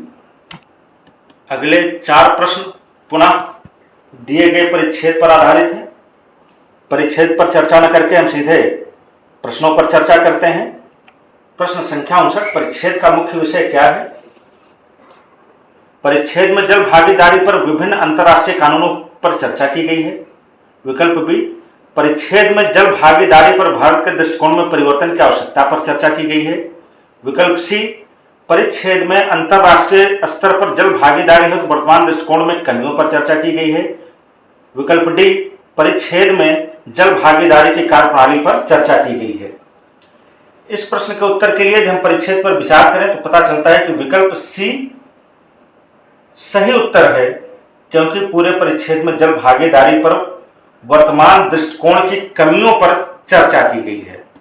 दूसरे अनुच्छेद में भारत की जल भागीदारी की दोषपूर्ण नीति की चर्चा की गई है। तीसरे और चौथे अनुच्छेद में अंतर्राष्ट्रीय कानूनों की कमी और उन पर निर्भर रहने के संभावित नकारात्मक प्रभावों की चर्चा की। इस प्रकार पूरे परिच्छेद में जल भागीदारी पर वर्तमान दृष्टिकोण की कमियों पर चर्चा की गई। अतः प्रश्न का सही उत्तर विकल्प सी है। प्रश्न संख्या 7, 2 कथन दिए गए हैं और पूछा गया है कि कौन सा कथन या कौन से कथन जल भागीदारी के बारे में सही हैं। कथन 1, संबंधित देशों के पास जल की कमी होने के दौरान विशेष राहत योजनाएं होनी चाहिए। कथन 2, समझौतों का मसौदा तैयार करते समय समय सीमा का दृढ़ता से पालन किया जाना चाहिए क्योंकि समय एक महत्वपूर्ण कारक है। इस प्रश्न के उत्तर के लिए हम परिच्छेद पर विचार करें।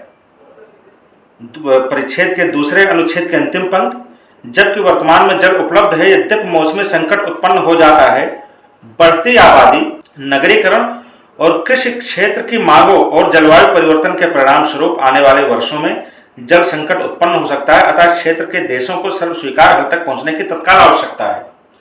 इससे पता चलता है कि कथन 1 सही है। कथन 2 गलत है क्योंकि परिच्छेद में समय सीमा का दृढ़ता से पालन करने की बात नहीं की गई है, बल्कि केवल यह बताया गया कि इसकी तत्काल आवश्यकता है। अतः प्रश्न का सही उत्तर विकल्प ए है।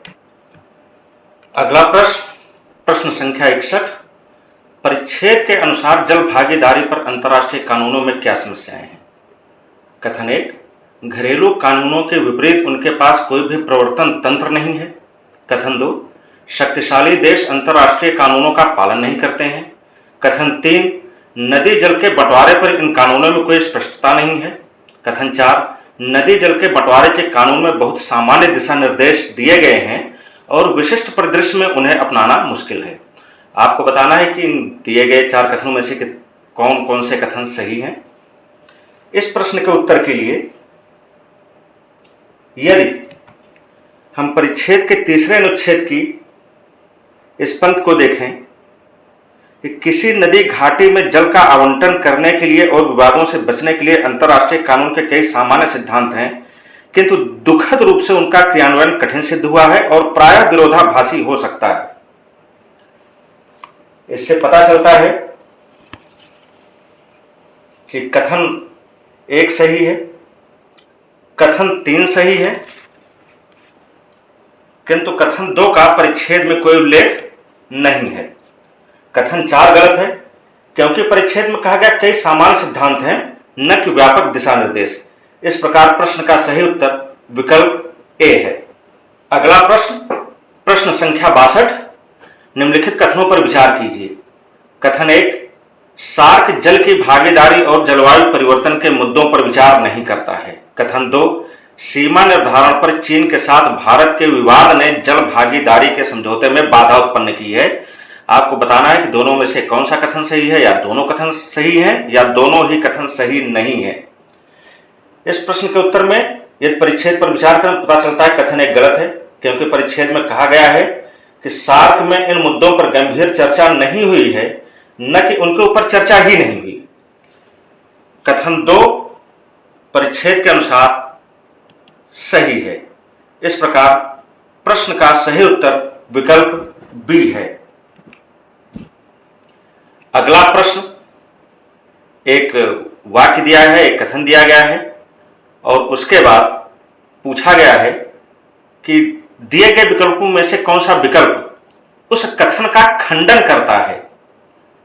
कथन है शक्तिशाली प्रसिद्ध हैं और पूछा गया कि निम्नलिखित में से कौन सा कथन इस सत्य हेतु उपयुक्त कथन का खंडन करता है। विकल्प ए, मेरा भाई प्रसिद्ध है लेकिन वह शक्तिशाली नहीं है। विकल्प बी, मेरा भाई शक्तिशाली है लेकिन वह प्रसिद्ध नहीं है। विकल्प सी, मेरा भाई शक्तिशाली है और वह प्रसिद्ध है। विकल्प डी, मेरा भाई न तो शक्तिशाली है और न ही प्रसिद्ध। इस प्रश्न के में दिए गए कथन के अनुसार यह स्पष्ट है कि कोई भी ऐसा प्रसिद्ध व्यक्ति नहीं है जो शक्तिशाली नहीं है। हालांकि कुछ ऐसे प्रसिद्ध व्यक्ति हो सकते हैं जो शक्तिशाली नहीं है। अतः विकल्प बी प्रश्न का सही उत्तर है। अगला प्रश्न, 4 प्रश्नों के लिए निर्देश दिए गए हैं कि प्रत्येक प्रश्न में 6 कथन दिए गए और उसके उपरांत 3 विकल्पों के 4 संयोजन दिए गए हैं और आपको ऐसे समूह का चयन करना है जिसमें कथन तार्किक रूप से संबंधित हैं। प्रश्न संख्या 64। कथन 1 सभी लिली फूल हैं। कथन 2 सभी फूल पत्तियां हैं। कथन 3 सभी पत्तियां लिली हैं। कथन 4 सभी फूल लिली हैं। कथन 5 सभी लिली पत्तियां हैं। कथन 6 सभी फूल पत्तियां हैं। अब आपको उन 3 का संयोजन बताना है जो सही है। इसके लिए यदि हम एक आरेख बना लें तो स्थिति स्पष्ट हो जाती है। फूल, दी गई सूचना को व्यवस्थित कर लें। पत्तियां,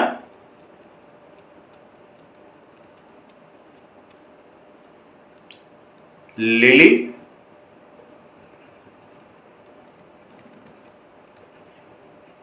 और एक आभासी बन सकता है लिली, इस तरह से। और इससे पता चलता है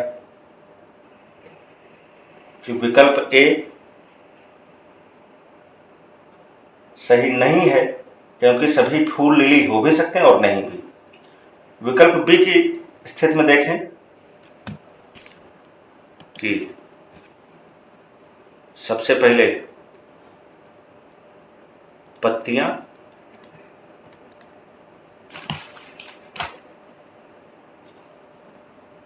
तो इसमें छोटा सा एक बन जाएगा लिली का, और फिर फूल। विकल्प बी प्रश्न का सही उत्तर है और विकल्प सी दी गई सूचना के अनुसार सही नहीं है। यदि उसका हम आरेख बनाते हैं पता चलता है कि प्रश्न का सही उत्तर नहीं है।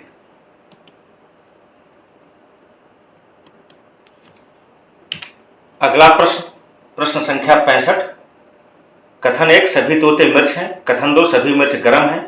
कथन 3 कोई भी तोता गरम नहीं है। कथन 4 कुछ मिर्च गरम है। कथन 5 कुछ तोते गरम हैं। कथन 6 कुछ तोते मिर्च हैं।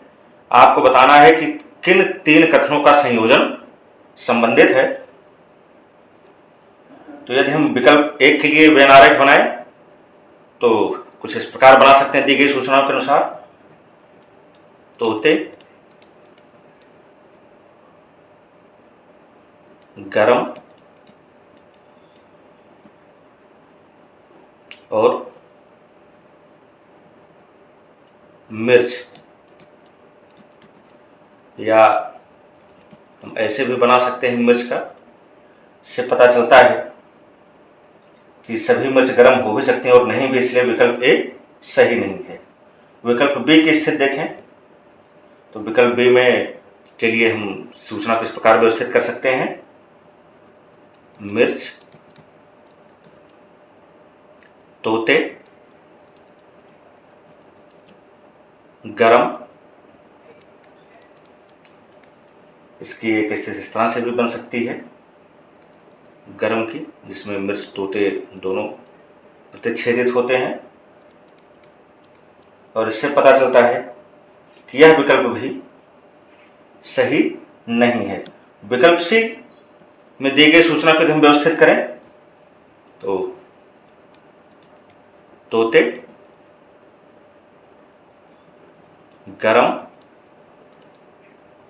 और इन दोनों को प्रतिच्छेदित करता हुआ और तोते को पूरी तरह आच्छादित करता हुआ एक वक्र बन सकता है मिर्च का, और इससे पता चलता है विकल्प सी प्रश्न का सही उत्तर है। अगला प्रश्न, प्रश्न संख्या 66। 6 कथन इस प्रकार हैं। कथन 1 सभी आरामदायक अच्छे हैं। कथन 2 कोई भी अच्छा तकिया नहीं है। कथन 3 केवल तकिया अच्छे हैं। कथन 4 कुछ अच्छे तकिया हैं। कथन 5 सभी कुशन आरामदायक हैं। कथन 6 कुछ कुशन आरामदायक हैं। यदि इसके विकल्पों में दी गई सूचनाओं को हम व्यवस्थित करें, सर्वप्रथम विकल्प ए के लिए तकिया, तत्पश्चात इसको आच्छादित करता हुआ आरामदायक, और इन दोनों को आच्छादित करता हुआ अच्छा। पता चलता है कि यह विकल्प सही नहीं है। विकल्प बी की स्थिति में देखें, दी गई सूचनाओं को व्यवस्थित करें।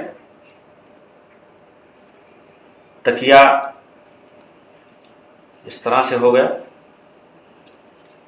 पुनः आरामदायक, आरामदायक की एक स्थिति, अच्छा को इस तरह व्यवस्थित किया जा सकता है, और आरामदायक की एक स्थिति इन दोनों को प्रतिच्छेदित करते हुए भी बनती है। तो यह विकल्प भी प्रश्न का सही उत्तर नहीं है। विकल्प सी में दी गई सूचना को यदि हम वेन आरेख के रूप में व्यवस्थित करें तो देखते हैं कि आरामदायक, तत्पश्चात इसको प्रतिच्छेदित करता हुआ तकिया, और इसे दोनों को प्रतिच्छेदित करता हुआ और आरामदायक को आच्छादित करता हुआ अच्छा। और इस वेन आरेख के विश्लेषण से पता चलता है कि प्रश्न का सही उत्तर विकल्प सी है। अगला प्रश्न, कथन 1, कुछ वैज्ञानिक अंतरिक्ष यात्री हैं। कथन 2, कोई भी वैज्ञानिक अंतरिक्ष यात्री नहीं है। कथन 3, सभी वैज्ञानिक इंजीनियर हो सकते हैं। कथन 4, कोई भी इंजीनियर वैज्ञानिक नहीं है। कथन 5, सभी अंतरिक्ष यात्री इंजीनियर हैं। कथन 6, कुछ इंजीनियर वैज्ञानिक हैं। यदि इस प्रश्न में दी गई सूचनाओं को हम व्यवस्थित कर लें तो पता चलता है कि विकल्प ए में दी गई सूचनाओं का वेन आरेख यदि बनाए तो वैज्ञानिक, ये एक वक्र बन जाएगा। अंतरिक्ष यात्री इसके समानांतर वक्र बनेगा। इन दोनों को आच्छादित करता हुआ इंजीनियरों का वक्र बनेगा, और इंजीनियर को प्रतिच्छेदित करता हुआ वैज्ञानिक का एक और वक्र बन सकता है सूचना के अनुसार। और ये दी गई सूचना का विश्लेषण कर पता चलता है विकल्प ए सही उत्तर है। विकल्प बी और विकल्प सी में दी गई सूचनाओं का हम विश्लेषण कर सकते हैं, वेन आरेख के रूप में व्यवस्थित कर सकते हैं, यद्यपि वह प्रश्न के सही उत्तर नहीं है। विकल्प बी को देखें तो वैज्ञानिक का एक वक्र, अंतरिक्ष यात्री का इसके समानांतर, अंतरिक्ष यात्री को पूरी तरह आच्छादित करता हुआ और वैज्ञानिक के वक्र को प्रतिच्छेदित करता हुआ इंजीनियर का वक्र, और एक दूसरा वक्र भी बन सकता है इन दोनों को प्रतिच्छेदित करता हुआ वैज्ञानिकों का।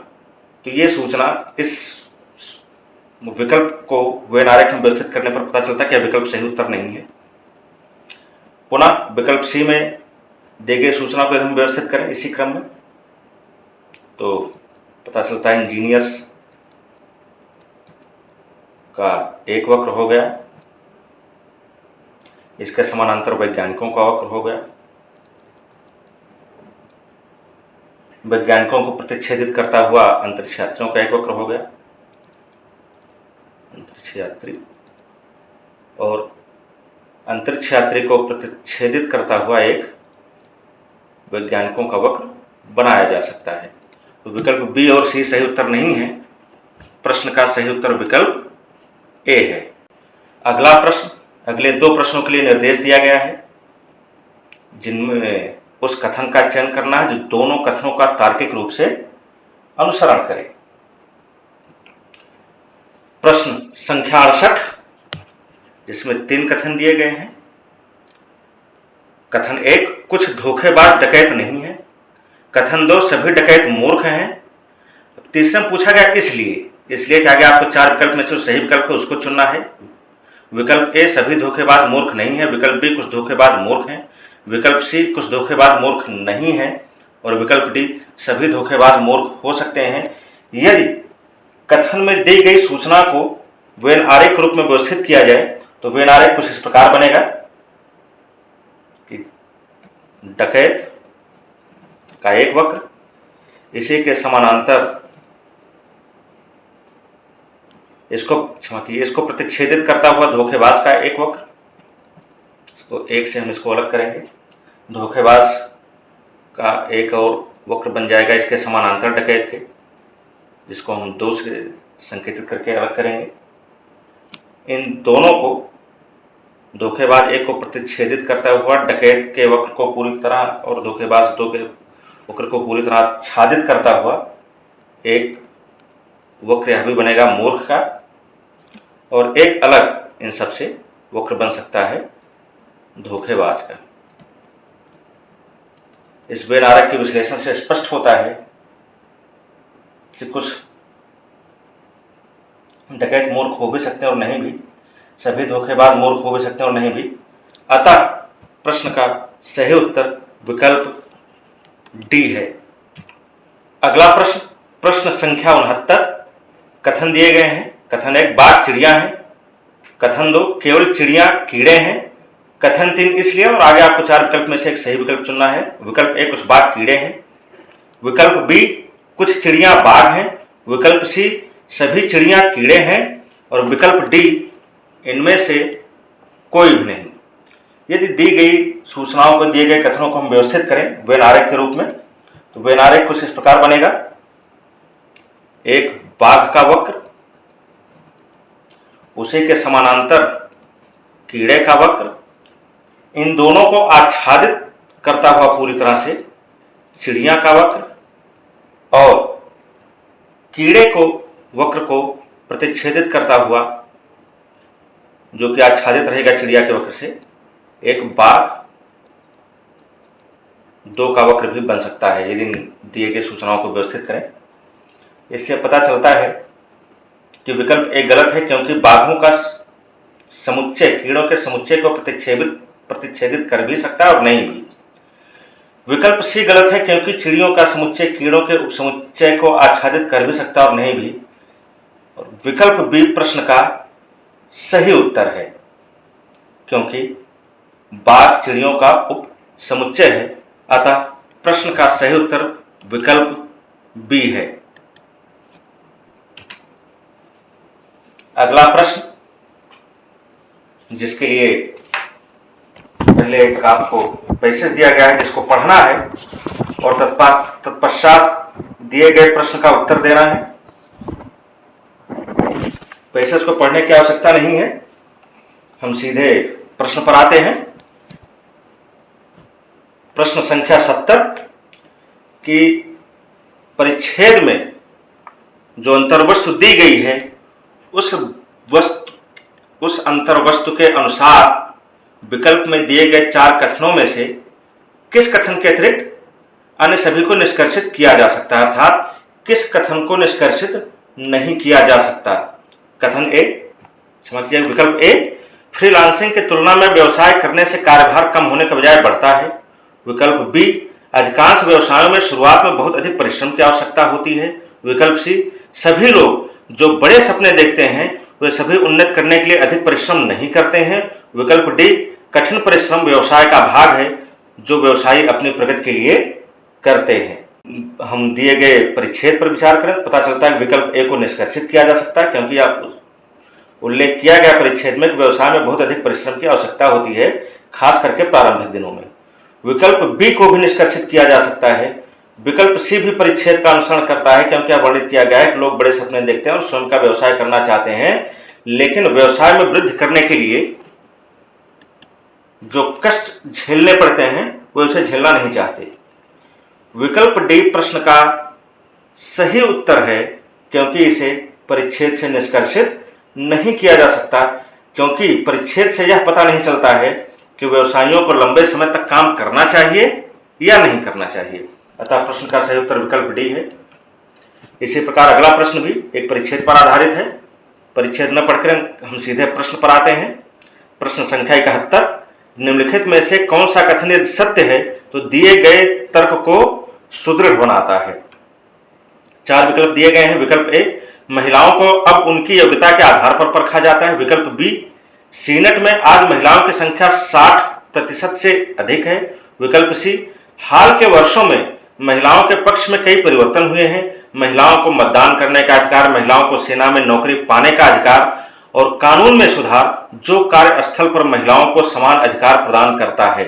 विकल्प डी, आज कारपोरेट दुनिया के हर स्तर पर महिलाएं कार्यरत हैं।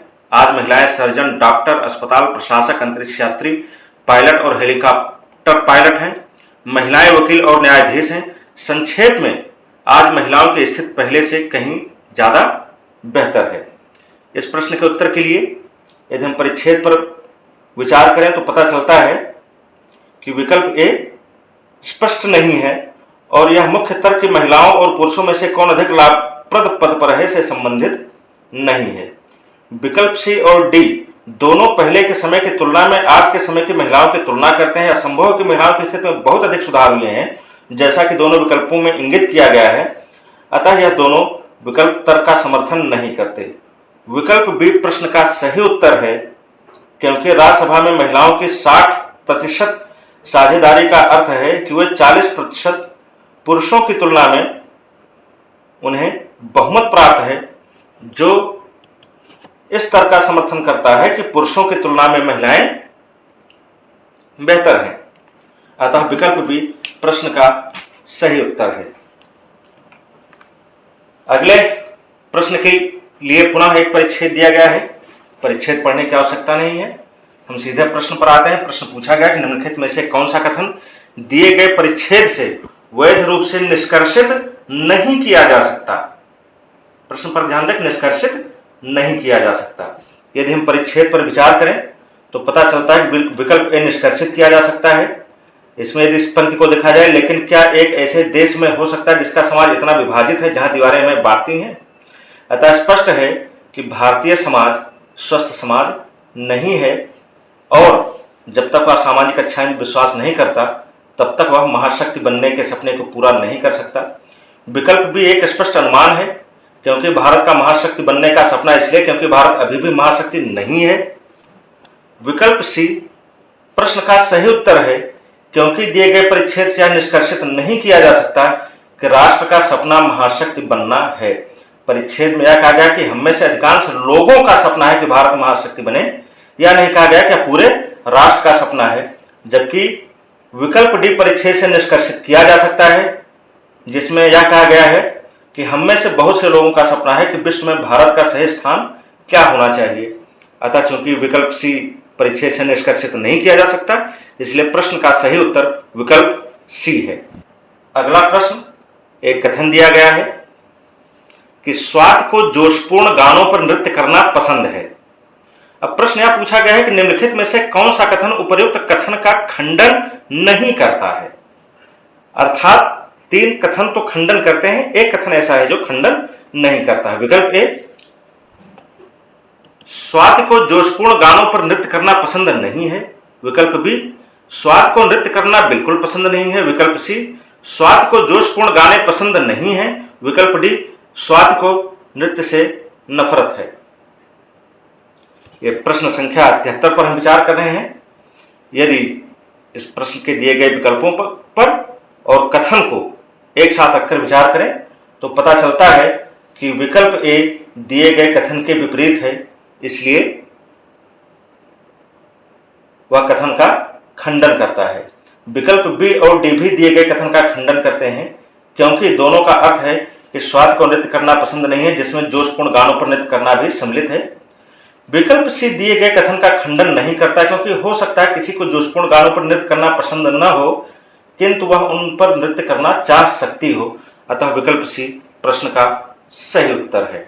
अगला प्रश्न, प्रश्न संख्या 75, एक स्थिति दी है कि आप एक बड़ी फैशन कंपनी में मानव संसाधन प्रबंधक हैं। हाल ही में आपकी कंपनी में एक जूनियर ड्रेस डिजाइनर का पद रिक्त हुआ है और आपके सबसे अच्छे मित्र की बेटी आपके पास आती है और आपसे उसे अर्थात स्वयं को इस पद पर नियुक्त करने का आग्रह करती है। वर्तमान में वह एक निजी कंपनी में किसी अन्य पद पर कार्यरत है और उसे इस क्षेत्र का कोई भी अनुभव नहीं है और न ही उसके पास इस क्षेत्र की कोई भी पेशेवर डिग्री है। हालांकि आप यह जानते हैं कि वह बहुत रचनात्मक है और स्वयं तथा अन्य लोगों की ड्रेस डिजाइन करती है क्योंकि उसे यह करना अच्छा लगता है। आप क्या करेंगे? 4 विकल्प दिए गए हैं। विकल्प ए, उसे नियुक्त करेंगे क्योंकि आप यह जानते हैं कि उसमें ड्रेस डिजाइन करने का हुनर है और वह बहुत रचनात्मक भी है।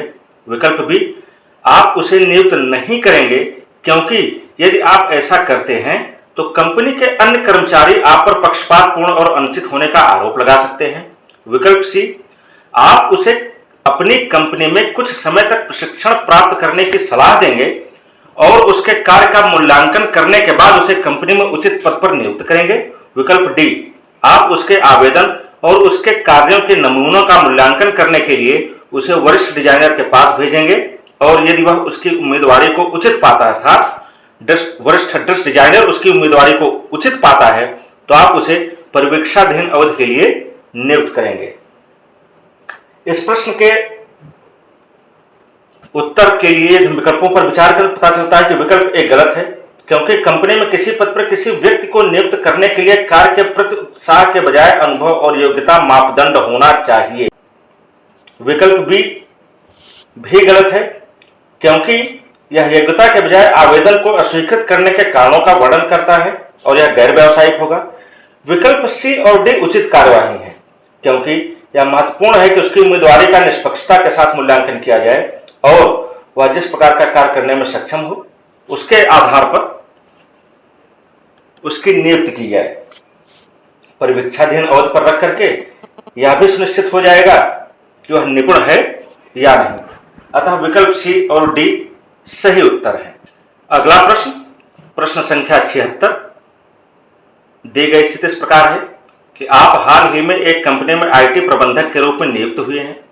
आपको पता चलता है कि आपकी टीम में कार्य करने वाले कर्मचारी एक दूसरे से बहुत ही कम संवाद करते हैं और उनके बीच टीम भावना बहुत कम है।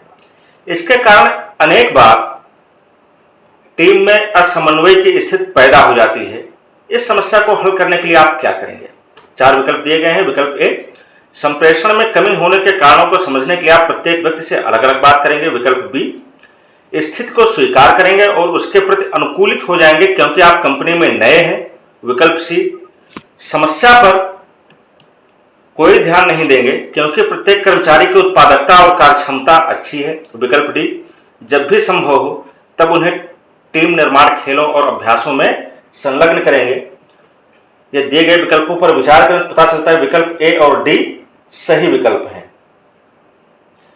दी गई परिस्थिति में प्रत्येक कर्मचारी से अलग अलग बात करना, संचार की कमी के कारणों को पता लगाना सबसे अच्छा होगा।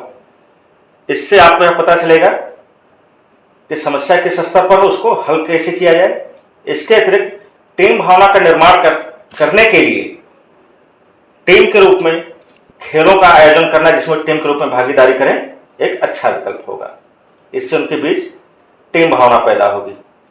विकल्प बी और डी दोनों गलत हैं। विकल्प सी गलत है क्योंकि टीम का प्रबंधक होने के नाते यह आपकी जिम्मेदारी है कि आप समस्या पर ध्यान दें। केवल उत्पादकता पर प्रभाव नहीं पड़ रहा है, कोई आदर्श स्थिति नहीं है। विकल्प बी इसलिए गलत है क्योंकि परिस्थितियों के प्रति अनुकूलित हो जाना, परिस्थितियों से तालमेल बैठा लेना सिर्फ इसलिए कि आप कंपनी में नए हैं, यह कोई आदर्श विकल्प नहीं है, यह व्यवहारिक विकल्प नहीं है। अतः सही विकल्प ए और डी। अगला प्रश्न, दी गई परिस्थिति इस प्रकार है कि आप किसी उच्च न्यायालय में न्यायाधीश हैं। एक संदिग्ध व्यक्ति अदालत में सुनवाई के दौरान अपने राजनीतिक संबंधों के माध्यम से आपको प्रभावित करने की कोशिश करता है। आप क्या करेंगे ऐसी परिस्थिति में? इसके लिए 4 विकल्प दिए गए हैं। विकल्प ए, उसकी शर्तों को स्वीकार करेंगे क्योंकि आपको कुछ लाभ मिल सकते हैं। घटना की उपेक्षा कर न्याय की प्रक्रिया को आगे बढ़ाएंगे। विकल्प सी, अदालत की अवमानना के लिए उसे गिरफ्तार करने का आदेश देंगे। विकल्प डी, न्याय की प्रक्रिया में हस्तक्षेप करने के लिए उस पर मुकदमा चलाने का आदेश देंगे और अदालत की कार्यवाही जारी रखेंगे। दी गई परिस्थिति के संदर्भ में यदि हम दिए गए विकल्पों पर विचार करें पता चलता है विकल्प सी और डी उचित विकल्प हैं, सही विकल्प हैं। अदालत के निष्पक्ष निर्णय में हस्तक्षेप करना अपराध है, अदालत की प्रक्रिया में हस्तक्षेप करना भी अपराध है। इसलिए विकल्प सी और डी सही है, क्योंकि एक न्यायाधीश के रूप में किसी भी व्यक्ति की यह जिम्मेदारी होती है कि वह न्यायिक प्रक्रिया को सुचारू रूप से चलाए और उसका सुचारू रूप से निर्वहन सुनिश्चित करे। विकल्प ए और विकल्प बी तो निश्चित रूप से गलत हैं, जो कि अनैतिक भी हैं और अवैधानिक भी हैं, आपराधिक कार्य हैं। विकल्प सी और डी क्या सुनिश्चित करना कि न्यायालय की प्रक्रिया समुचित प्रकार से चलती रहे, सम्यक प्रकार से चलती रहे, इसलिए विकल्प सी और डी प्रश्न का सही उत्तर है। अगला प्रश्न, प्रश्न संख्या 78, दी गई परिस्थिति इस प्रकार है। किसी परियोजना के अंतिम रिपोर्ट को प्रस्तुत करने हेतु आपने अपने बॉस के साथ एक मीटिंग नियत की है। मीटिंग से कुछ मिनट पहले आप अपने रिपोर्ट को संशोधित करने का निर्णय लेते हैं। रिपोर्ट को संशोधित करते समय आप पाते हैं कि आपने कुछ तथ्यों का गलत अर्थ लगाया है, जिसके कारण रिपोर्ट में त्रुटि है। ऐसी परिस्थिति में आप क्या करेंगे? 4 विकल्प दिए गए हैं। विकल्प ए, अपने बॉस को वास्तविक कारण बताकर उनसे मीटिंग को 1 घंटा विलंबित करने का अनुरोध करेंगे। विकल्प बी, अपनी गलतियों के लिए क्षमा मांगते हुए आप अपने बॉस को एक पत्र लिखेंगे और उनसे मीटिंग को रद्द करने का अनुरोध करेंगे। विकल्प सी, आप मीटिंग में जाएंगे और ऐसा व्यवहार करेंगे जैसे कि आप रिपोर्ट में होने वाली गलतियों से अनजान है, उसके बारे में जानते ही नहीं है। विकल्प डी, अपनी टीम के सदस्य से रिपोर्ट को ठीक करने में तुरंत सहायता करने का अनुरोध करेंगे। दी गई परिस्थिति के संदर्भ में विकल्प ए और विकल्प डी सही उत्तर है, उचित उत्तर है। विकल्प बी और सी गलत उत्तर है। क्योंकि मीटिंग पहले से नियत है, पहले से सुनिश्चित है, इसलिए मीटिंग को रद्द करना ठीक नहीं होगा। और विकल्प सी तो और भी गलत होगा कि इस प्रकार व्यवहार करना कि रिपोर्ट में होने वाली त्रुटि से, गलतियों से आप परिचित नहीं है, तो बिल्कुल ही गलत है। हाँ, बॉस को वास्तविक कारण बता करके उनसे मीटिंग को थोड़ी देर बाद रखने का अनुरोध करना और अपनी टीम के सदस्य से रिपोर्ट को ठीक करने में सहायता लेना, ये उचित और सही विकल्प है। अतः सही विकल्प ए और डी। प्रश्न संख्या 79, दी गई परिस्थिति इस प्रकार है कि आप एक कॉलेज में प्रोफेसर हैं। एक महत्वपूर्ण लेक्चर के दौरान आपकी कक्षा में एक लापरवाह विद्यार्थी देरी से आता है और आपसे कक्षा में प्रवेश करने की अनुमति मांगता है। आप क्या करेंगे? विकल्प ए, उसे कक्षा में प्रवेश करने की अनुमति देंगे, यद्यपि उसे ऐसा व्यवहार न दोहराने के लिए चेतावनी देंगे। विकल्प बी, प्रवेश करने की अनुमति देने से पहले देर से आने के लिए उसका अपमान करेंगे। विकल्प सी, उसे प्रधानाचार्य के पास ले जाने के लिए कक्षा को बीच में छोड़कर चले जाएंगे और उसके व्यवहार के बारे में शिकायत करेंगे। विकल्प डी, उसे कक्षा में प्रवेश करने की अनुमति देंगे और बाद में उससे देरी से आने के कारण पर चर्चा करेंगे और उसे आगे समय पर आने की सलाह देंगे। दी गई परिस्थिति के संदर्भ में विकल्पों पर विचार किया जाए तो पता चलता है विकल्प ए और विकल्प डी उचित, सम्यक और सही विकल्प हैं। विकल्प बी सही उत्तर नहीं है, क्योंकि यदि आप इस विकल्प को चुनेंगे तो आप प्रत्येक बार जब भी देर से आएगा तो उसका प्रयास होगा कि कक्षा में आए ही नहीं, अपमानित होने से बचने के लिए। विकल्प सी इसलिए गलत है कि चलती हुई कक्षा को बीच में छोड़कर जाना तो उचित कहा ही नहीं जा सकता। जो भी कार्रवाई करनी हो, जो भी कार्य करना हो, वह कक्षा पूरी होने के बाद करना चाहिए। विकल्प ए सही उत्तर है, क्योंकि इससे वह कक्षा में बैठ भी सकेगा और साथ ही यदि उसे चेतावनी देंगे तो इससे अन्य छात्रों को भी यह सीख मिलेगी कि वे कक्षा में देरी से न आए। और विकल्प डी अत्यंत मानवीय वाला दृष्टिकोण भी है कि उसे कक्षा में बैठने के लिए आप अनुमति देंगे और उसे आने में देर क्यों होती है, क्यों हुई, इस कारण पर चर्चा करेंगे और समाधान भी आप सुझा सकते हैं। साथ ही उसको यह सलाह देना कि पुनः वह कक्षा में देरी से न आए एक अच्छा विकल्प है। अगला और अंतिम प्रश्न, दी गई परिस्थिति इस प्रकार है कि आप एक क्षेत्र के पुलिस कमिश्नर हैं जहां एक नेता के बेटे ने एक नया रेस्तरां बार खोला है। उसने शराब बेचने का लाइसेंस प्राप्त करने से पहले ही बार को चालू कर दिया है। इस बारे में सूचना मिलने पर आप क्या करेंगे? 4 विकल्प दिए गए हैं। विकल्प ए, शिकायत की उपेक्षा करेंगे क्योंकि रेस्तरां बार का मालिक एक नेता का बेटा है। विकल्प बी, बार के मालिक को एक कानूनी नोटिस भेजेंगे और उसे शराब की बिक्री बंद करने के लिए समय देंगे। विकल्प सी, बार के मालिक को गिरफ्तार करने और रेस्तरां बार को बंद करने हेतु तुरंत अपने अधिकारियों को भेजेंगे। विकल्प डी, बार के मालिक को चेतावनी देंगे और शराब का लाइसेंस प्राप्त न होने तक उसे शराब की बिक्री को बंद करने के लिए कहेंगे। दी गई परिस्थिति के संदर्भ में विकल्पों पर विचार करें तो पता चलता है कि विकल्प बी और विकल्प डी उचित और सही विकल्प हैं, प्रश्न का सही उत्तर है। विकल्प बी इसलिए सही है क्योंकि यह वैधानिक प्रक्रिया को सुनिश्चित करता है और इसके साथ ही उसे अपना कार्य बंद करने के लिए भी पर्याप्त समय मिल जाएगा। विकल्प डी इसलिए सही है क्योंकि इससे यह पता चलता है कि आप स्वयं किसी कानूनी प्रक्रिया का उल्लंघन नहीं कर रहे हैं और जब तक शराब का विक्रेता समुचित प्रक्रिया के द्वारा लाइसेंस नहीं प्राप्त कर लेता तब तक वह शराब नहीं बेच सकता, जिससे अवैधानिक गतिविधियों पर पाबंदी लगेगी। विकल्प ए निश्चित रूप से आपके दायित्वों की उपेक्षा है। आपका दायित्व बनता है कि अपने क्षेत्र में, अपने अधिकार क्षेत्र में अवैधानिक गतिविधियों को रोकें। और विकल्प सी भी समुचित कार्यवाही नहीं कही जा सकती क्योंकि यह चरम स्थिति वाला कदम है कि तुरंत जैसे सूचना मिली आपने कार्रवाई करते हुए अधिकारियों को भेज दिया और बंद करवा दिया बलपूर्वक, तो यह चरम कार्रवाई हो जाती है। तो ऐसी स्थिति में समुचित और सही उत्तर विकल्प बी और डी है।